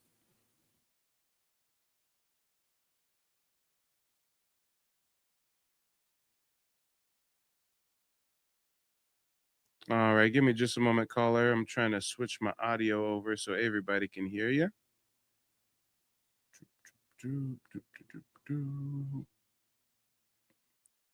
Let's see. All right, I got it set up. Go ahead. Let us know where you're calling in from and what's on your mind. Hey, what's up, Mike? I'm calling in from Florida. My name Jay. I'm always watching your videos in the chat. I got my avatar is Chase Money. And man, I just appreciate all your work you've been doing, man. I found your channel about 3 weeks ago, and it's pretty much all I watch all day long. Even when I'm taking the kids to school, I got it playing in the car with my wife and my kids, and I've been telling my father about it, and also my uncle. Growing up, I was a little kid. I remember hearing that we was Cherokee, I thought, but I asked my grandmother about 2 years ago, and she said, no, we Seminole. And I was like, okay. And she's still alive. She's like 94, 95 years old. Nice. And so that just spiraled my what's the word I'm looking for? I just started wanting to inquire more about it. Yep. Yeah, most well, first of all, kudos to her for passing down that oral tradition. And as far as inquiring about it, the first step is creating a thorough family tree. Have you taken the steps yet to utilize any like digital platforms to start tracing out your tree? No, I actually haven't. I was speaking to my uncle last week, and I told him about your channel, and I sent him the website. We both downloaded the free ebook. Nice. I also want to get your new book that you just came out with, and I am interested in doing, hooking up with you to do the genealogy. and everything. But I'm really interested in it, man. I just like before I found you, you know, I was looking up and looking into like the like they said, it was some of the most bloodiest wars in America, the Indian wars here in Florida. Seminole And Wars so that 1 through 3, Yamasee War nearby, all that. yeah, man. So man, my grandmother, one of my grandmothers, she passed away. She's from Valdosta, Georgia. I wish I would have talked to her more. But like you say, man, a lot of us just coming into the knowledge of it. But I kind of want to figure out what you know, what tribes my father's side of the family from. The Seminole side is from my mother's side of the family. Yep. Yeah, no, most def. And really most of those Seminoles actually come from my tribe, the Muskogee Creek. You know, after the Creek Civil War, some of the Creek Indians separated, wanted to fight the US government instead of signing treaties. So they went to Florida and started being called Seminoles or Cimarron, which means for wild or runaway, because they ran away from their tribal nation to go fight against the US government, and they formed a new tribe. Right. Yeah, man. I'm glad I'm able to speak to you, man, because I'm always leaving, you know, little comments in your comment section. Oh yeah, man, Bobby, how see you you doing God's work. Chase money, right? And yes, that's me. Yeah, I be That's me. seeing you, brother. Yep. I appreciate the Yeah, support. man. Oh yeah, for sure. I don't want to hold up the line though, man. But yeah, just keep doing what you're doing, man. And we appreciate you, man. Yeah, I And I'm gonna appreciate definitely that. hook up with you for that consultation. Hey, well, I look forward to connecting with you. And for you and anyone else interested in booking a consultation with me, make sure that on the checkout page, you use the code TikTok, one word, all lowercase, and that hooks you up with an extra discount on your consultation. Okay, cool. I appreciate that, man. Yeah, take it easy, brother. Thanks for calling in. All right, man. You too, for sure. All right, peace. Damn, y'all, I'm so used to motherfuckers trying to call in and debate heritage and lineage with me. I'm disarmed this evening. People just calling in, giving me my flowers, so to speak. I don't know how to react. I'm ready for the smoke, y'all. I'm ready for No, I'm trolling. We got a couple more callers backstage on StreamYard, and then we're gonna wrap up this broadcast sooner than later. Before we get to Tyrone, we had Chris Jacobs up next. Chris, go ahead, unmute yourself. Let us know where you're calling in from and what's on your mind. What's up, Mike? Yeah, I'm calling from Bakersfield, California. Yeah, I've been watching you for a little minute now, like a few months. Yeah,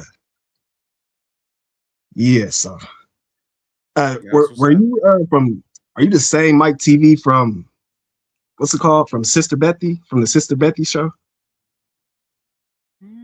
Doesn't ring a bell. Sister Bethy? Yeah, Let me look her up yeah, real there used to be a Mike TV in the comments. Sister Bethy. Yeah, she talks about you know, Black Indian stuff too. She's Cherokee. You don't know Sister Bethy? No. No, I've never heard of Sister Bethy. No. Okay.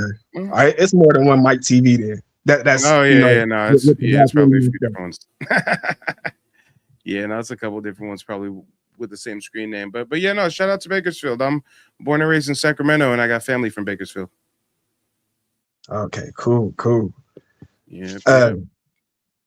Yeah, so I think my mother, her grandmother, she's you know, she used to say she's not African, so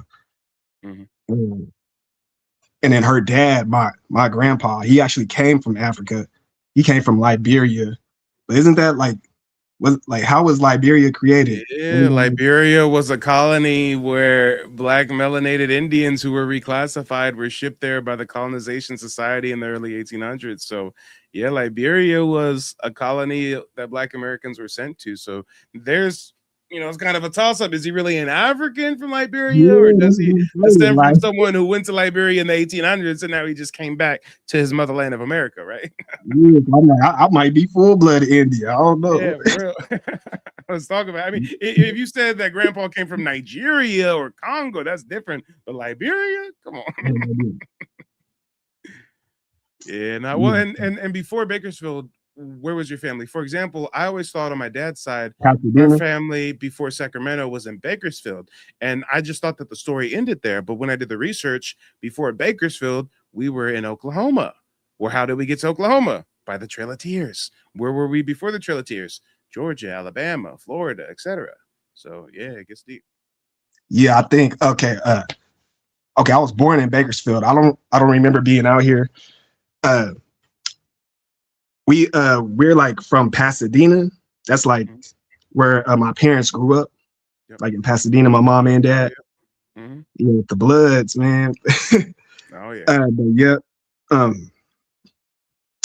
On my mom's side, I think they come from, of course, you know, my grandpa, he comes from Africa, from Liberia. And then my mom's mom, they come from Arkansas, I think. Yeah.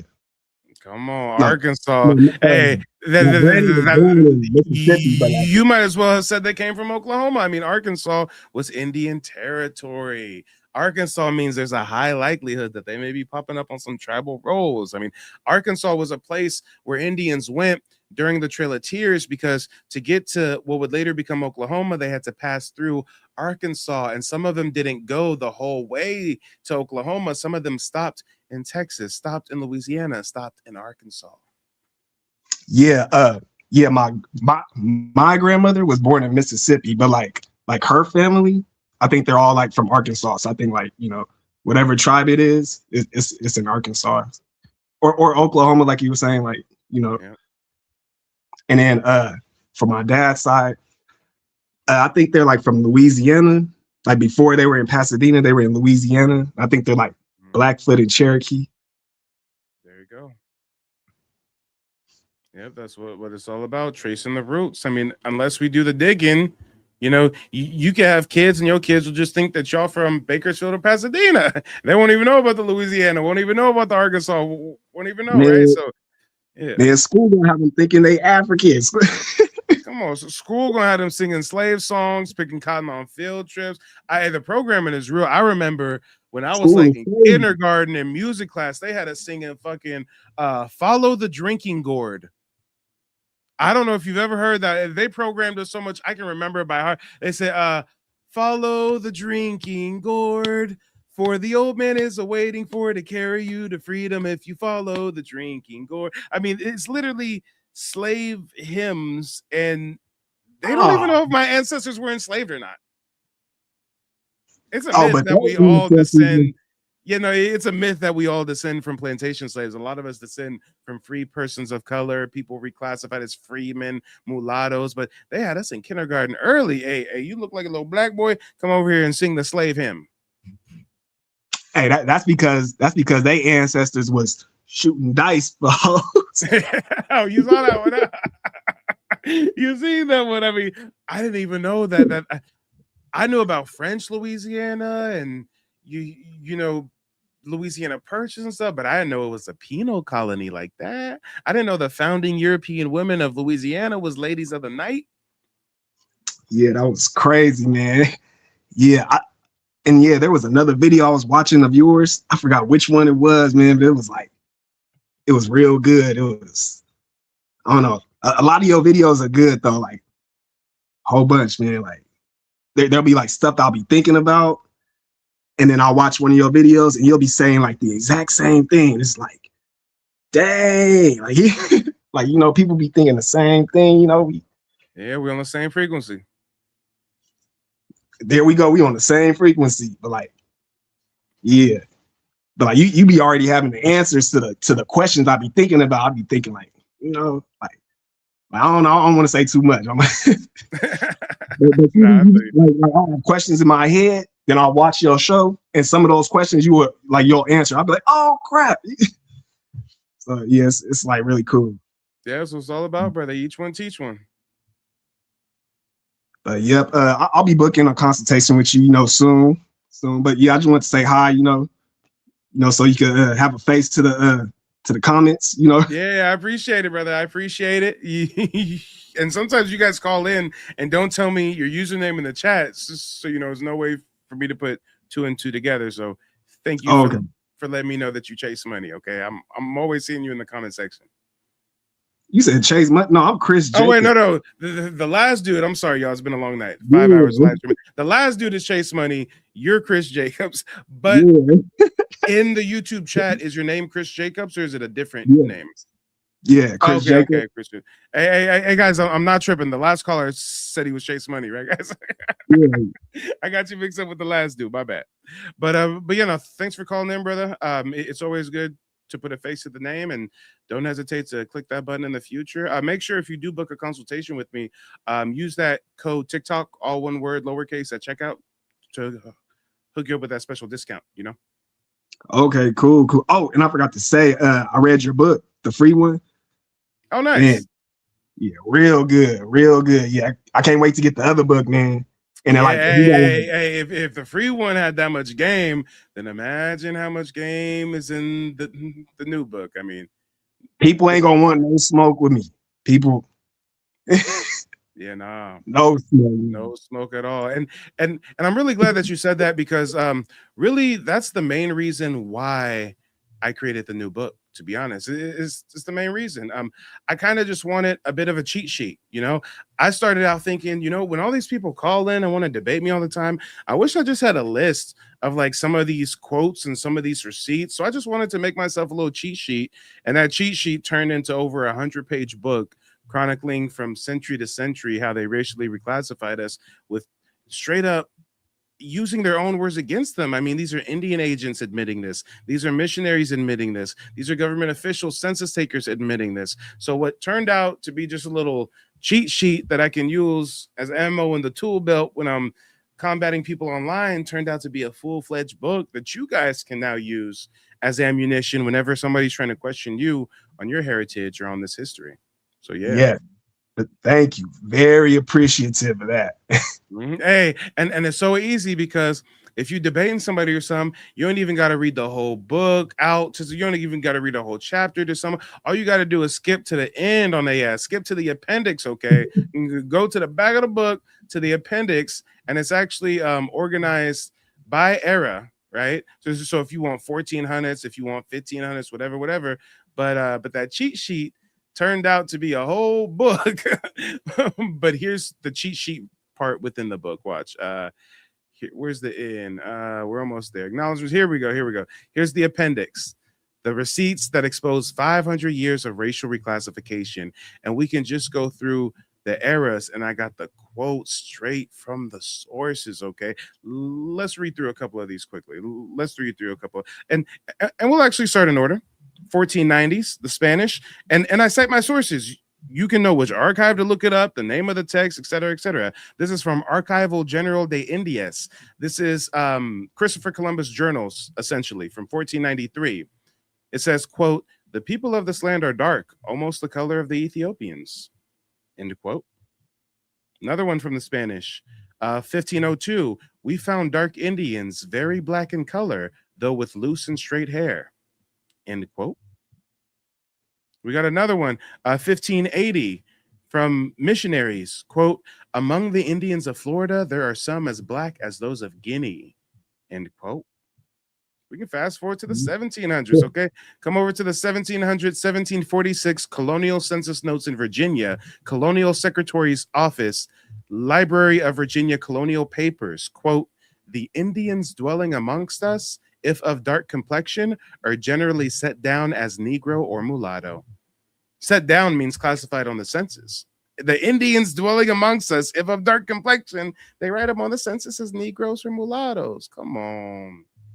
Here's one from the Moravian Indian Congregation Register. This is a religious faction that converted and enslaved indigenous people. They say, and I quote, "Some of the converts are Indians of the darker sort, but our registers call them Negroes," end quote. And that's just a little sneak peek into the overwhelming receipts that are jam-packed in this book. So yeah, I say to everybody who got the free ebook on my website, if you learn something new in the free ebook, just imagine what you're gonna learn for a $40 book. Okay, if I'm gonna give you all that game for free, imagine what you're gonna get when you slide the boy a brown paper bag with $40 in. I'm gonna hook you up. I got one more quick question. Yeah, go for it. Do you got like any information like on spirituality? Like, Oh yeah, 'Cause I absolutely. know, Yeah, I'm definitely yeah, planning on doing some content on this eventually. But yeah, as far as our spiritual systems, there's certain motifs that we deified, whether maize gods, Birdman, different jaguar formed Waxacodal, winged serpents, etc., etc. But essentially, without getting too into the weeds, we believe that there was like a tree of life and there were different realms. There was an underworld, there was the plane that we're on, then there was like the heavenly realm. They believed in a dome earth firmament, right? They also believe that they can commune with something called the Great Spirit, who breathed life into everybody. Some tribes in America have stories of being created from clay, some created from corn, but basically the story is the Creator made us of the earth, breathed life into us, and from there, I mean, our spiritual system is always predicated on ancestral veneration, as above, so below, mapping and charting the stars in different lunar phases, enacting certain rituals on top of pyramids and mound structures. We've got burial practices of mummification, burying people in conical mounds with gold and earthly possessions alongside their dog, which echoes things you find in, Egyptian culture. But yeah, as far as spirituality, we believed in a great spirit. We even had a Jesus-like figure, which some would call Waxacodal, that was a winged serpent that brought us a lot of culture and technology and was said to come back one day from the east. So, did we have a Bible per se? No, a lot of it was oral. We did have codexes. There's Olmec Maya codexes. There's certain tribes that have petroglyphs with things inscribed. My tribe in particular, we have something called the hand-eye motif, where it's a hand with an eye and then winged serpents surrounding it with corn husks attached to their tail. So, again, we've got a lot of symbolism. Almost all European colonizer or explorer that came here from the earliest times, they all had the same theory that the American Indians were a lost tribe of Israel. They said that we had Hebrew-like customs, honoring the Sabbath, circumcision, washing, bathing, etc. That's actually where the term Indian comes from. It's not because Christopher Columbus got lost and thought he was in India. It's because they originally called us, and actually here, don't take my word for it. Y'all can just Google the shit. Type in Una de los Indios Columbus. Check this out. Look, I got a Los Angeles Times newspaper archive from 1991. In 1991, they was putting us up on game. But if you didn't read the paper November 3rd, 1991 in Los Angeles Times, you didn't get the memo. Columbus and Los Indios, God's people. Here's some information from Edward Abbey's The Fool's Progress, 1988, regarding Christopher Columbus. Abbey writes, and hold on a second. Is there an echo, guys? I think there was an echo. I fixed the echo now. Okay.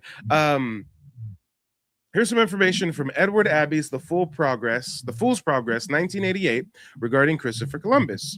Abbey writes, quote, Columbus knew he was nowhere near India, end quote, and that he was so charmed by the people he found in the Caribbean, they were so sweet, happy, and blessed, he called them Los Gentes Indios, meaning the people in God. This is what Columbus wrote to Ferdinand and Isabella. The name Indio stuck, becoming changed by usage to Indian. And they hit me with pop-up ads. I don't even know what the hell just happened. They try and download a virus to my hard drive or some shit. But again, even the term Indian comes from de los Indios, the people in God, because the Spanish conquistadors, as well as other Europeans, thought that we were a Hebrew lost tribe of Israel of some sort. So, yeah, we go heavy with the receipts. Cool. Yeah, All right. Well, hey, go ahead and leave us with some closing remarks, and then I got a couple more people backstage, and then we got to wrap up this broadcast. Closing remarks. Can't wait for can't wait to do the consultation, man. It's gonna be connecting with you. It's gonna be wild. Oh yeah. And when you go to book the session, you can pay a little extra for an add-on where you can get an extra history lesson where I arm you with more historical context. Or you can, opt to get a recording of the consultation. That way you don't have to worry about taking notes or anything. Or I'll send you a copy of the recording. So yeah, there's different options depending on your budget and what you're looking for. Okay, yeah, cool. All right, well, take it easy, brother. Thanks for calling in. Yep, I'll be in the comments. All right. Peace. All right, and we're gonna have to do the next calls a little bit more so in rapid fashion. I wasn't even planning on doing this broadcast, y'all. I already did 3-4 hours of live streams back to back, and then I came through with another couple extra hours at the tail end. Let's go to Tyrone, and then is it George? I think it might be George. Gongo, I'm not sure. Tyrone, and then we're gonna go to G. Tyrone, let us know where you're calling in from. What's on your mind? What's going on, Mike? This is Tyron Leung from Charlotte, North Carolina. It was interesting how you brought up follow the drinking gourd, because those are indigenous American retentions, not just tied into slavery. And if you check the back chat, I got books on it, such as the Bureau of American Ethnology on page 229 through 233. It talks about how like Black Americans' culture is tied into indigenous American culture. You got rabbit gods, turtle gods, frog gods, and wading in the water, basically. In that first chapter. Hold on. If I wanted to pull up the link, which pages is it?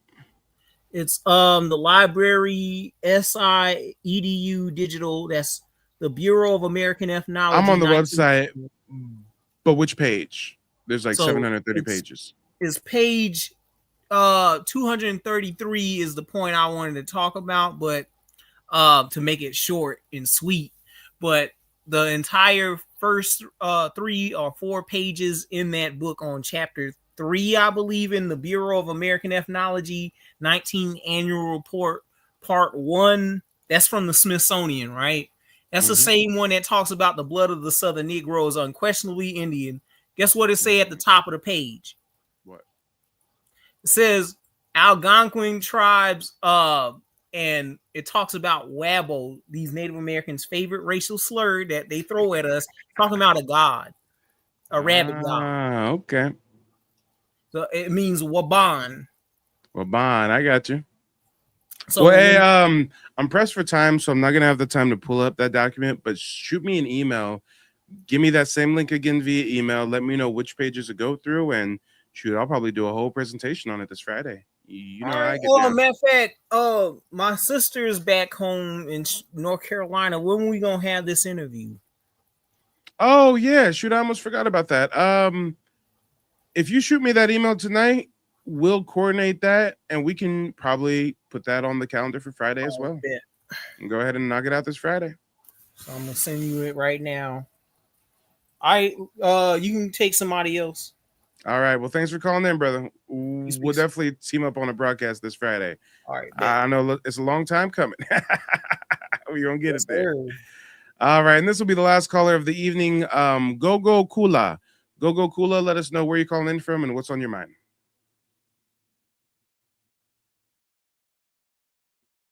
Go going once. Go going twice. No go. It's 3 strikes. You're out on the old ball game. I guess the Wi-Fi is not Wi-Fi-ing. Shoot, matter of fact, I'm gonna try to read the whole name. Hold up. What's the whole name? Gogo Kush Gogo Kula Makhosina. Goga Kula Makhosina. I think I got your name right. We can't hear you. I'm not sure if you have your microphone connected. Yeah. We'd love to hear what you have to say, Gogo, but the microphone's not microphoning. I would give you the Google Voice number, but I don't know if Africa has Google Voice. Not being funny, I'm being serious. But Lord knows you Africans be in Europe and Ireland and all over the world, so you might be in a second or first world nation. Gogo, what's going on with the Wi-Fi? Gogo sent me a message that, can you hear me? No, Gogo, I can't hear you. I don't know what's going on, Gogo. I don't know what's going on. I see you unmuting and muting yourself again, but it's your mic. You don't actually have a mic connected, I don't think. Go in the StreamYard settings and click on audio and see if you could connect the microphone or something. Go. I'd really love to hear what you have to say. You'll be our first and only African of the evening. Maybe you're not an African. Maybe you're just a Pan-African that adopted the name Go. I'm not sure. But while we wait to see if we can get you via audio, let me try to pronounce that name again. Gogo Kula Makhosina. Okay. Oh, and shoot, I just chat GPT'd what Tyrone was talking about. Tyrone was spot on. Follow the Drinking Gourd has strong American Indian roots and is not just a slave song. It's about following the Big Dipper constellation, which leads to the North Star, a navigation method used before Europeans arrived. It did not originate on plantations. It came from indigenous North America, where celestial navigation was widely practiced.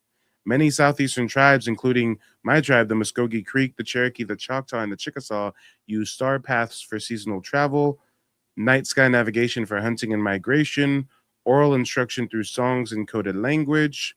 When indigenous people were enslaved or reclassified as Negro, they retained indigenous navigation knowledge and embedded it into song as a survival tool. Damn.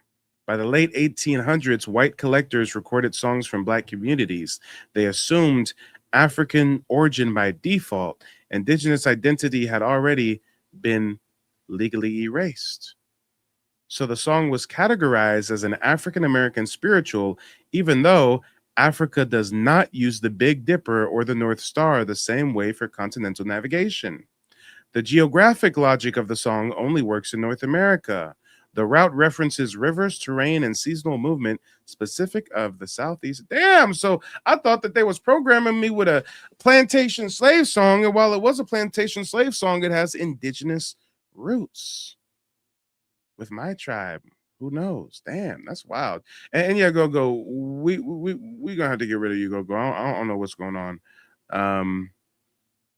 Go says, I'm from the U.S. and I'm from Virginia. Well, that's a hell of a name for a nigga from the U.S. from Virginia. He called Go Kusha. Okay, maybe he's an African migrant. Maybe he's a first or second generation. Oh no, Go says, I'm a descendant of the Monacan Saponi. I'm a descendant. So is Kula Makasona, is that a Southeastern indigenous name? It really threw me off with the Go. If you had a different first name and middle name and you just had the Mocasina, I could see that being American Indian, but the Go really threw me off. It's my Initatic name. Yeah, I don't know what an Initatic name is, but either way, Go ahead and call in another time. It's all good. We'd love to hear from you. You can even call in through a Google Voice number that I have in the chat. Here, just for you, Go, since you say you're from Virginia, here's the number. Just go ahead and get off the StreamYard and call in on your phone. Call this number, and we can bring you up, and we can hear everything that you have to say, Go. I'm really intrigued now. I done assumed he was an African. He said, I'm from Virginia. Go, click the number. Call the number, 405 number. And while we wait for Go, let's see what the chat's saying. We'll see if Go's going to call in or not. We shall see. Interesting turn of events. And guys, you know what? There was let's just call a spade a spade. I just love the smoke.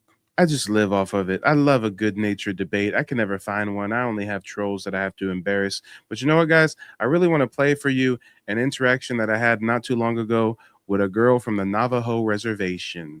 This is going to be a good one, and we're going to wrap up the broadcast with this one. Check this shit out. Check it out. This is going to blow your mind. No exaggeration. Next up, I'm going to bring Cats, and then I'm going to bring King Boops. Kat, when I bring you up, let us know where you're calling in from and what's on your mind.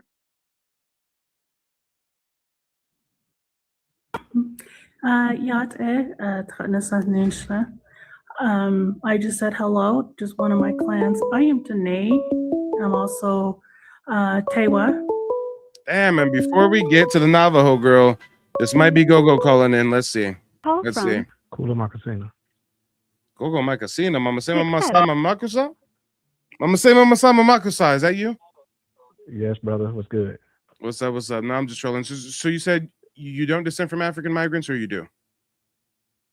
That's something I'm still working on. Basically, I did my DNA, and according to my DNA, they say I do descend from like Nigeria, et cetera, et cetera. But we know that DNA is not all the way. It doesn't tell the whole story.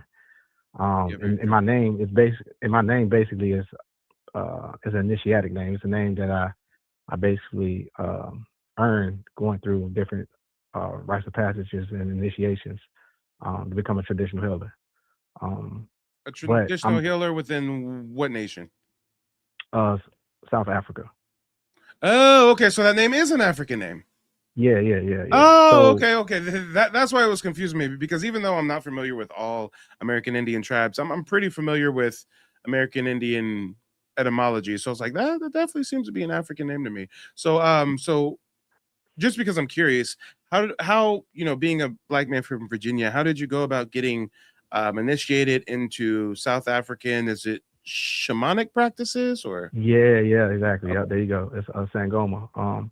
So to make a long story short, brother, I basically went through back in 2012. I started to seek teachers, and I studied with Queen of Four, studied with a whole bunch of different people, and I didn't really have any Queen of information Four. around. Why does that sound kind of familiar? She wrote the book Heal Thyself. Oh, okay. Yeah. So to make a long story short, I didn't have any access to a lot of the American Indian information. Even though growing up, I would hear my aunts, my family members say that we had American Indian heritage, but I never came across any information because, again, I'm from Virginia, and so I went out and started to seek information from whoever I could get the information from, just to help me grow as a person. So to fast forward to where I'm at right now, I wanted to study more about my lineage here in Virginia. So when I started to do my genealogy, I started to see that that my peoples are connected to the Monacan and the Saponi people.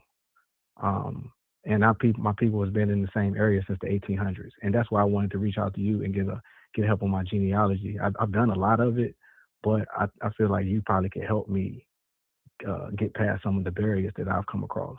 Because one thing about what I'm noticing is, like with the Monacan Nation, I feel like they handpicked a lot of the surnames and the families to be a part of that particular tribe. Oh yeah, it gets very political. Yeah. Yeah, so a lot of my surnames are connected to these tribes in my particular area that, again, is connected to the Saponi and the Monacan. But I'm not really looking for like tribal citizenship. Yeah. I mean, if it comes, it comes. I'm open to it. But I'm not like pressed. I just want to know the history. You know what I'm saying? I just want to know and document it so I can share it with my family, et cetera, et cetera. Yeah, and most of my clients are in the same situation as you. You know, they just want to know. They just want to know, did their ancestors come from Africa? Were they ever even enslaved? Were they a part of different indigenous nations? And once you have that information, then you can make the personal decision whether or not you want to be recognized as a citizen of one of those tribes, or if you are just satisfied with having that history now that was kept from you. So yeah, I'd say step one would definitely be booking a consultation through the website. You can use the coupon code TikTok, all one word, lowercase, to get like an extra 20% off. But yeah, during the consultation, that's where I teach folks that 3-step process that me and my family use to trace our heritage and then use that to get tribal citizenship. But again, whether you actually go for tribal citizenship is a personal thing. I'd never, tell people don't get it. I never try to force people to get it, but I do highlight the benefits of having it if you can have it. And I do also try to educate people on the fact that many of us have indigenous heritage and can't get tribal citizenship because of how politicized the process has become. Yes. So let me ask you this question. So if you were in, because there's a lot of people that's in my shoes. So if you were in my shoes, where like you have the oral tradition, the oral connection, and you looked at your genealogy and you see that your ancestors were reclassified from mulatto to Negro or black, and you have ancestral land that your ancestors had in the 1800s, and it's still in your family today, but yet you can't connect your surnames to the particular tribes in the area. Like how would you how would you how would you deal with that? Yeah, so that's something I can get more in depth during a consultation, but it's just off the Okay. top of my head, I'd say also look at the counties your ancestors lived in, the towns your ancestors lived in. You have to not just know how to trace genealogy, but you also have to be a bit of an expert on American Indian history. If you Okay. can know what counties they lived in, and you also know what indigenous skirmishes happened in that area, what tribes Okay. were in that area, what tribes got reclassified, what tribes got enslaved, et cetera, migration into that area from displaced indigenous people from Okay. different territories, right? So it's a lot of geographic, historical Okay. context you have to have as well. But surname is just one piece of the puzzle.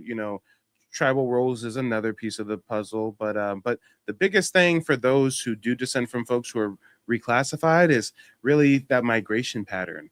Where did your ancestors move from? What brought them to that area? And what was happening in those areas at that time?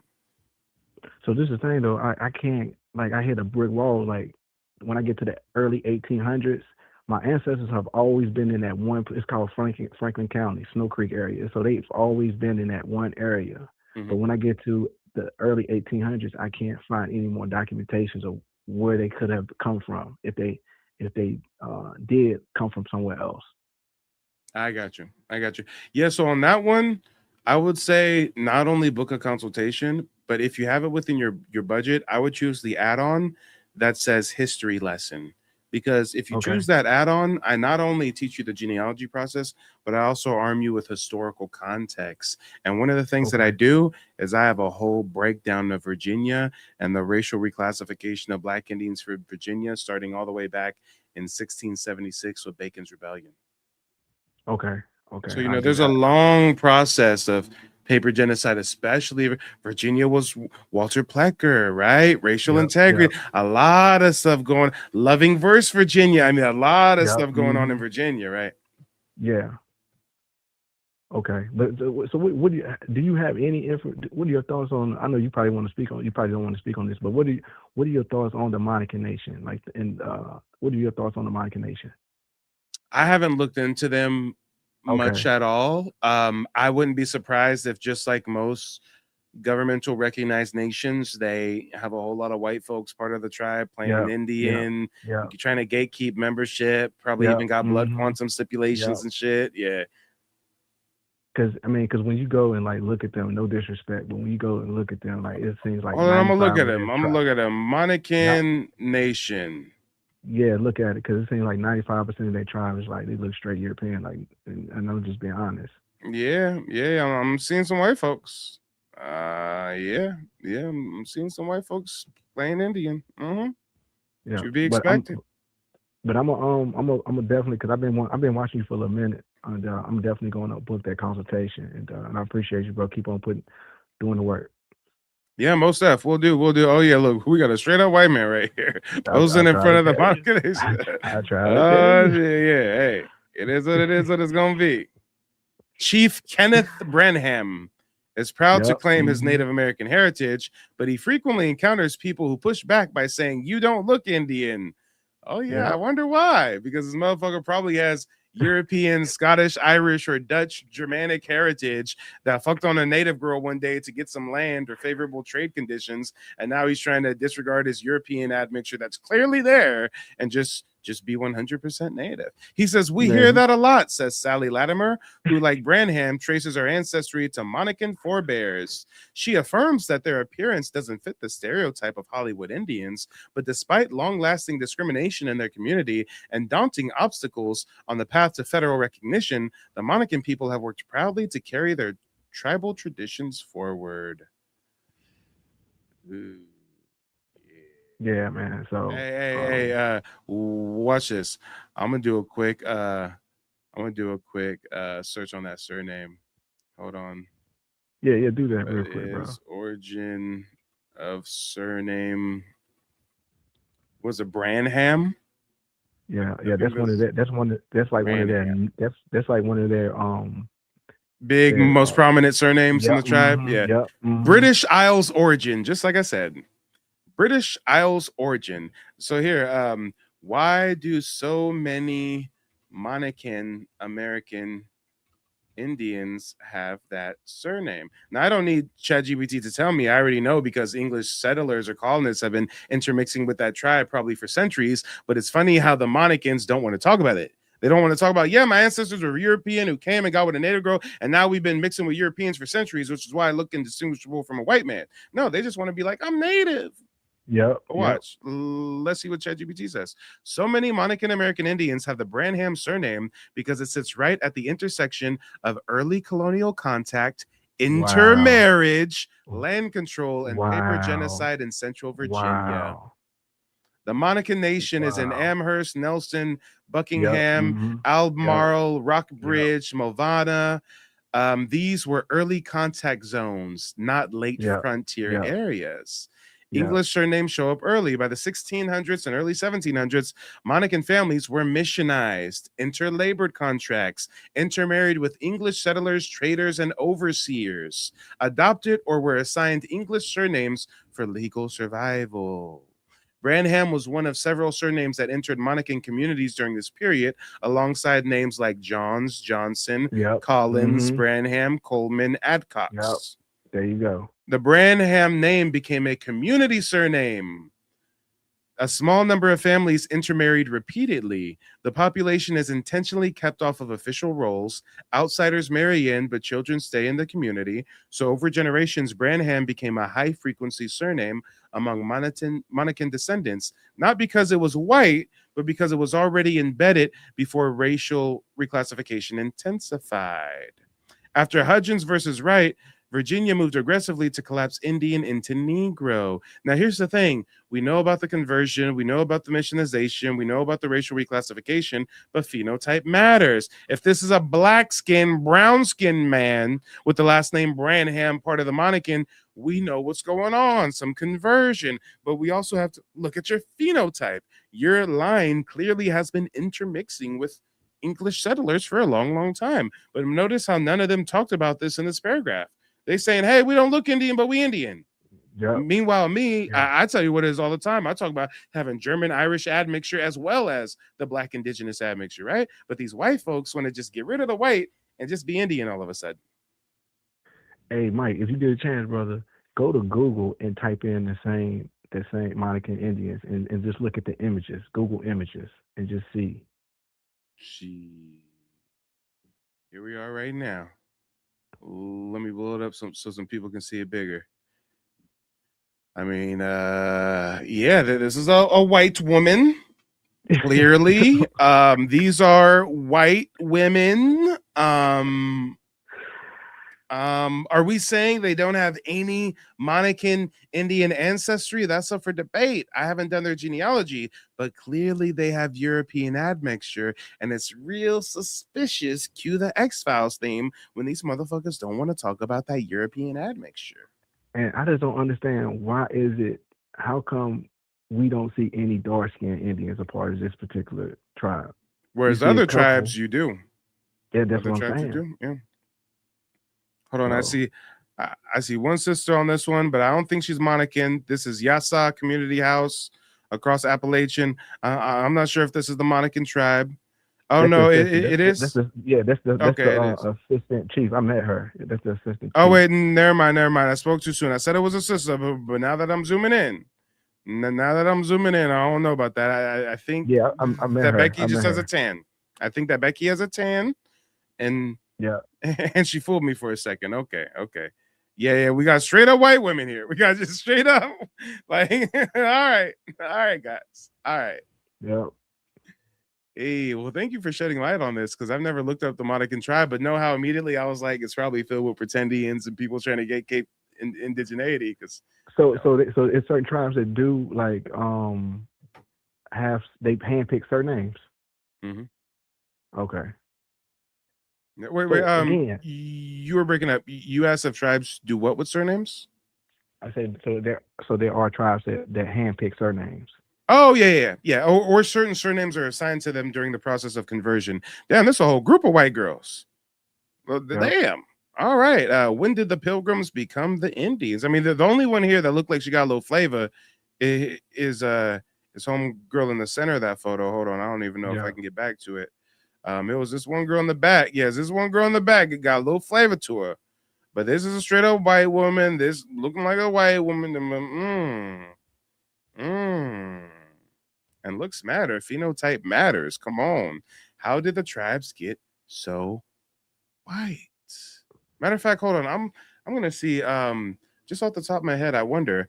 Can you give me any links to early colonial drawings or phenotypical descriptions of the complexion of Monacan Indians? Let's see if anything pops up. I never looked this up before. I wonder. What were they originally depicted as? What were they originally painted as? I mean, if they were depicted at all, I don't know. We might find nothing. We might find something. So I've been reading some of their material, and they don't know their own language. It's a lot of stuff they don't know. A lot of tribes about. don't. Yeah. Oh, okay. But some of them don't because they're imposters, and some of them don't because they were forced to adopt English and kept away from their language. So it's kind of a toss-up, right? Okay. For example, I'm a part of the Muskogee Creek Nation. I forget the exact statistic, but like 90% of my tribal members don't speak Muskogee. You speak English. People are born and raised on the reservation in Oklahoma. Don't speak the indigenous language, right? Early colonial area phenotypical descriptions for Virginia Indians is often tawny/chestnut brown. What does chestnut brown look like, y'all? Hold up. What the hell does chestnut brown look? I think I know what it looks like, but I just gotta really see it. It look like chestnut me. brown. I'm chestnut brown. Chestnut brown. And we got a 610 number calling in. I'm gonna call you back after this next caller. This is the color of chestnut brown, y'all. So the Monacan Indians in Virginia were described as tawny or chestnut brown. Yeah. But nowadays, yeah, I'm not seeing that tawny. I'm not seeing that chestnut brown. And again, we're not saying that they don't have an indigenous ancestor, but we're saying it's crazy that they don't want to speak to the fullness of their heritage. Mm-hmm. Right? But hey, go ahead and leave us with some closing remarks, and then I'm gonna call this number back, and then hopefully that'll be the last caller tonight, y'all. I'm going on 6 hours straight of live streaming here.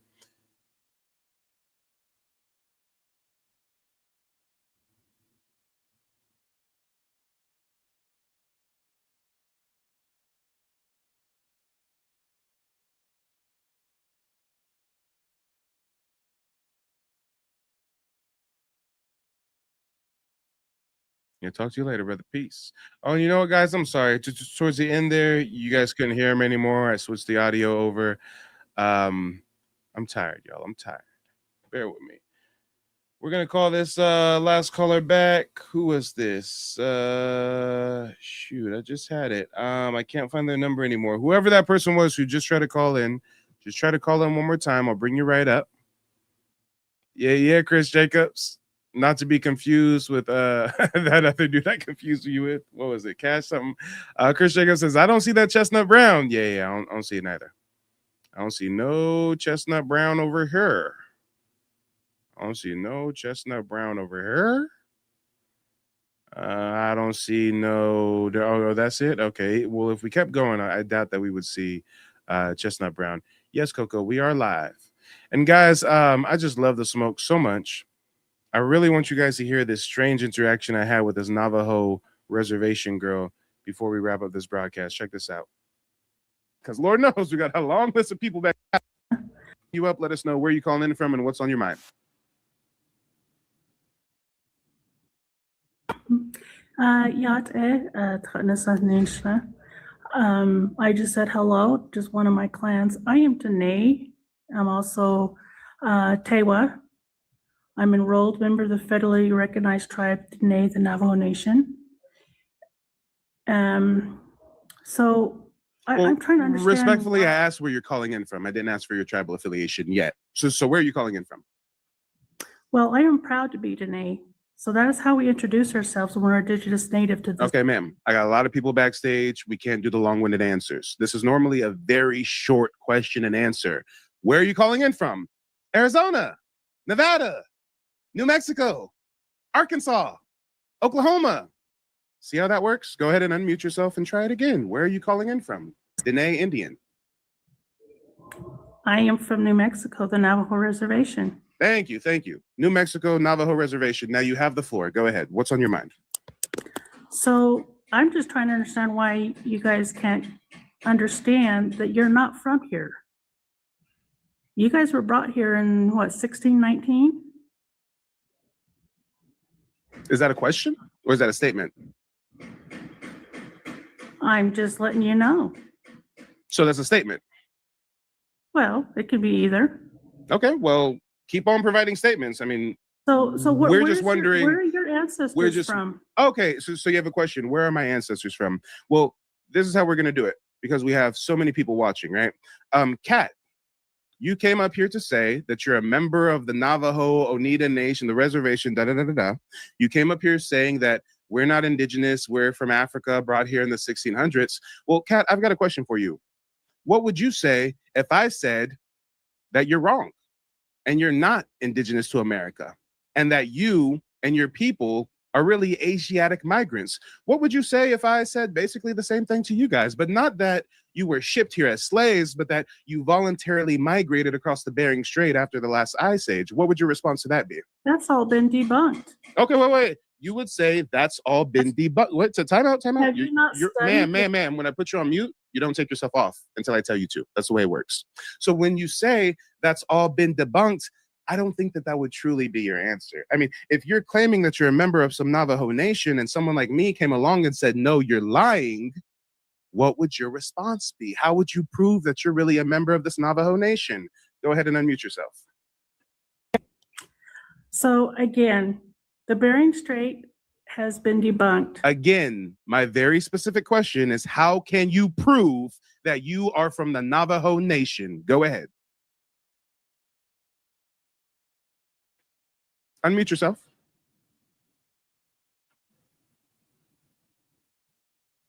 Okay, guys, you can't find the mute button.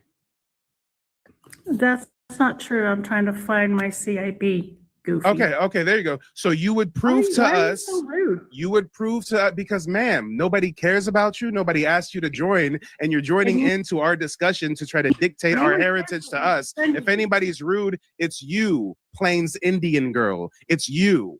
So again, guys, my question to her is, how do you prove that you're a member of the Navajo Nation? And she says, my CBID card. Is that right, ma'am? That's how you can prove it? It's a CIB. It's a certificate of Indian blood. Ma'am.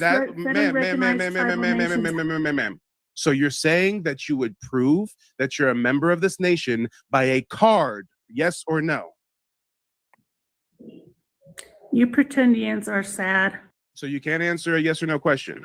I'll try again. I'll try again with the Navajo girl starving on the reservation, spending her free time to call into us. Are you saying your proof of your heritage is a card? Yes or no? Is that your proof? That is our federal. Okay, so that's your federal. Okay, got it. Now here's the funny thing, guys. Here's the really, really funny, strange thing. She's telling us that she's indigenous. She's a member of the Navajo Nation because she has a federal card. And she's telling me that me and my people are not indigenous. Well, guess what, dumbass? I also have a federal tribal citizenship card. So now we're in some strange territory, guys. Now we're in some strange territory because she says she's indigenous because she has a card. And I'm saying I'm indigenous and I also have a federal card. So what the fuck are we up here talking about? Dumbass, imbecilic Navajo Nation girl. Your proof of your indigeneity is a federal card. I got that same fucking card, but you want to get up here and say that we're from Africans that got shipped here in the 1600s. See what we're dealing with these nonsensical Plains natives? Ma'am, you're in New Mexico. The Navajo ain't done shit. If you were really indigenous to America, dumbass, your people wouldn't have settled in the fucking deserted wasteland of this continent. If your people were indigenous to this hemisphere, you would settle in the prime real estate, which is where our ancestors come from, the Southeast, the Caribbean, Central America, South America, where we have rivers and river tributary systems and waterfalls and woods, and we do agriculture and planting and civilization. If your people were indigenous and you were here first, you would not have settled in the most desolate, barren part of the country, dumbass. But you what? You thought I didn't know geography? Okay. All right. Guys, this is a simple exercise in critical thought. If you're the first one in this landmass and you get to choose to live anywhere in the world, wouldn't you want to choose, metaphorically speaking, wouldn't you want to choose Beverly Hills instead of the damn projects? Man, your people live in the projects as far as geography is concerned. Don't nothing grow out there. Don't nothing pop off out there. Y'all were living hand to mouth, and you didn't even have any European contact until the last stage of westward expansion, late 1800s, early 1900s. When them white folks got in their wagons to go to the Oregon Trail and the California Gold Rush. Y'all got European contact last. And in your spare time, instead of fixing the issues on your res, you want to call in and try to tell us we're not indigenous when you're dealing with a member of a federally recognized tribe. Oh, Lord, I guess she didn't know who she was talking to, guys. I guess she thought I was just some black person up here claiming to be indigenous and didn't have the tribal citizenship to back it. All right. I digress. Hey. You see what we dealing with, y'all. You see what we dealing with. Again, if you're new to the broadcast, smash the like button, subscribe to the channel. Check out my website, nativeblackancestry.com. I've built it with tons of historical references. If you've been watching, you've already figured out that I'm a genealogist. I provide genealogy consultations as well. You can also get a copy of my new book, Reclassified, 5 Centuries of Paper Genocide, 1492 to 2025. But yeah, y'all, this is all I have for you this evening. I got to get up out of here. Let's see what the chat's talking about. Tamara says, they claim to be the people, but have not shown themselves to be the real builders. Exactly. Stanfield says she's white. Yeah, hey. She came up here, thought she was flexing, talking in her little native tongue. Ma'am, you're from the Navajo reservation? Y'all migrated across the Bering Strait. Pull up a photo of you next to a photo of a Mongolian, it'll be indistinguishable. And yes, Empress, they built meth labs and casinos. That's the best that the Navajo got popping off. Come on. Coco says, Mike, you put your foot on her neck. Hey, somebody got to do it. This bitch going to tell me, why can't we just be satisfied being from Africa? We got shipped here in 1619, and she's Indian, and I'm not, and I'm a pretendian, and she can prove she's Indian because she got a CDIB card. Bitch, I got the federal identification just like you do. But my melanin is popping. I can go in the sun without no sunblock, so I got to be from Africa, huh? When I went to Puerto Rico, I didn't need no sunblock. The sun was kissing on me. I was eating it up, absorbing the rays, while all them white folks was rubbing on sunscreen and hiding under umbrellas. I mean, hey, since I got the complexion for protection from the elements, at least, I got to be from Africa. Say it ain't so. Say it ain't so. But guys, that's all I have for you this evening. Thank you for showing up and showing out. And you know what? I got to leave y'all with a powerful word, y'all. I got to leave y'all with a powerful message, y'all. Hold up. I got to leave y'all with a little something. This is a new little intro sequence that I put together. Check it out, y'all. And I'll see you later on in the week. We're not black. How about that? We're not black, nigga. We're Indian. Yeah. We're Native American. Yeah. How many of y'all grandmothers got Indian in your family? Yeah, I'm Period. I'm Indian. Wait a second, but what happened to the Indians? We black. Show me black on the planet. We're not black, nigga. We're Indian. Yeah. We're Native American. Why are you putting Native Americans in here? Why isn't this just for black people? Well, black people are Native Americans. You know, we've had, a lot of proof that, some of us started here in this land. Everybody wasn't brought over from Africa. So, we have to, like you say, unpack all of that and try to, find the true lineage of people in this country because some, I used to tease family members who would say, I got a little Indian in me. I would think they didn't want to be all the way black.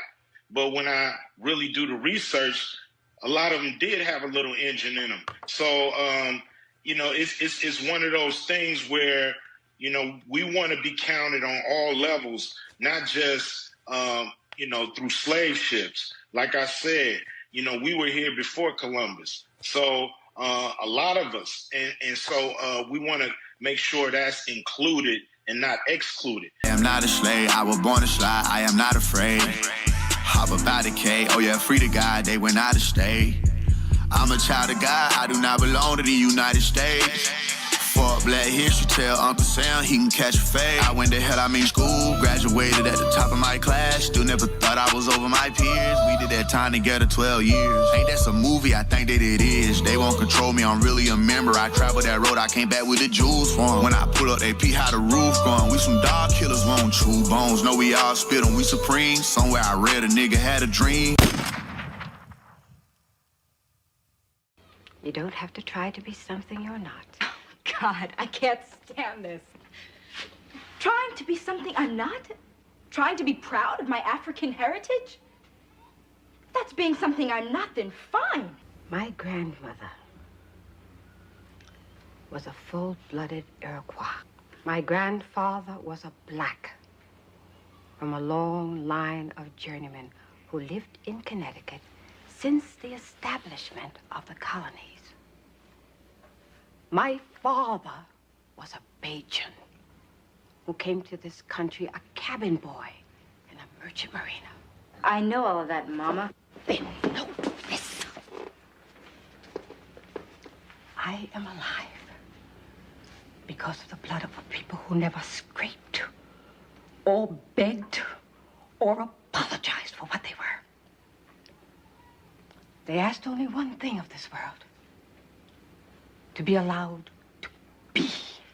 I gave you my grandmother's name, a woman who bore 9 children and educated them all. Who held off 6 white men with a shotgun when they tried to drag one of her sons off to jail for not knowing his place. And you had to reach into an African dictionary to find a name that would make you proud. I was born black, I live black, and I'm gonna die probably because some cracker that knows I'm black better than you, nigga, is probably gonna put a bullet in the back of my head. This is the remix. My father was raised in the era when black niggas couldn't claim Native American. Many know about slavery, but few discuss paper genocide. We did not all come from Africa, and most of us have Aboriginal roots that were stripped away due to reclassification and miseducation. As a native Black American and a member of the Muskogee Creek Nation, I understand the importance of tracing your lineage. If you want to learn how to trace your genealogy and apply for tribal citizenship, go to nativeblackancestry.com to schedule a consultation. They don't want you to remember this. You not no slave, you indigenous. Fuck how they painted them Indians. You went to war with the French and the British, man. Quite frankly, you was kings, Merovingians. They took the women and men, made them prisoners, raised up the children to worship their images, set up a lab to the genes and they mixed them, and this shit get way deeper than your pigment.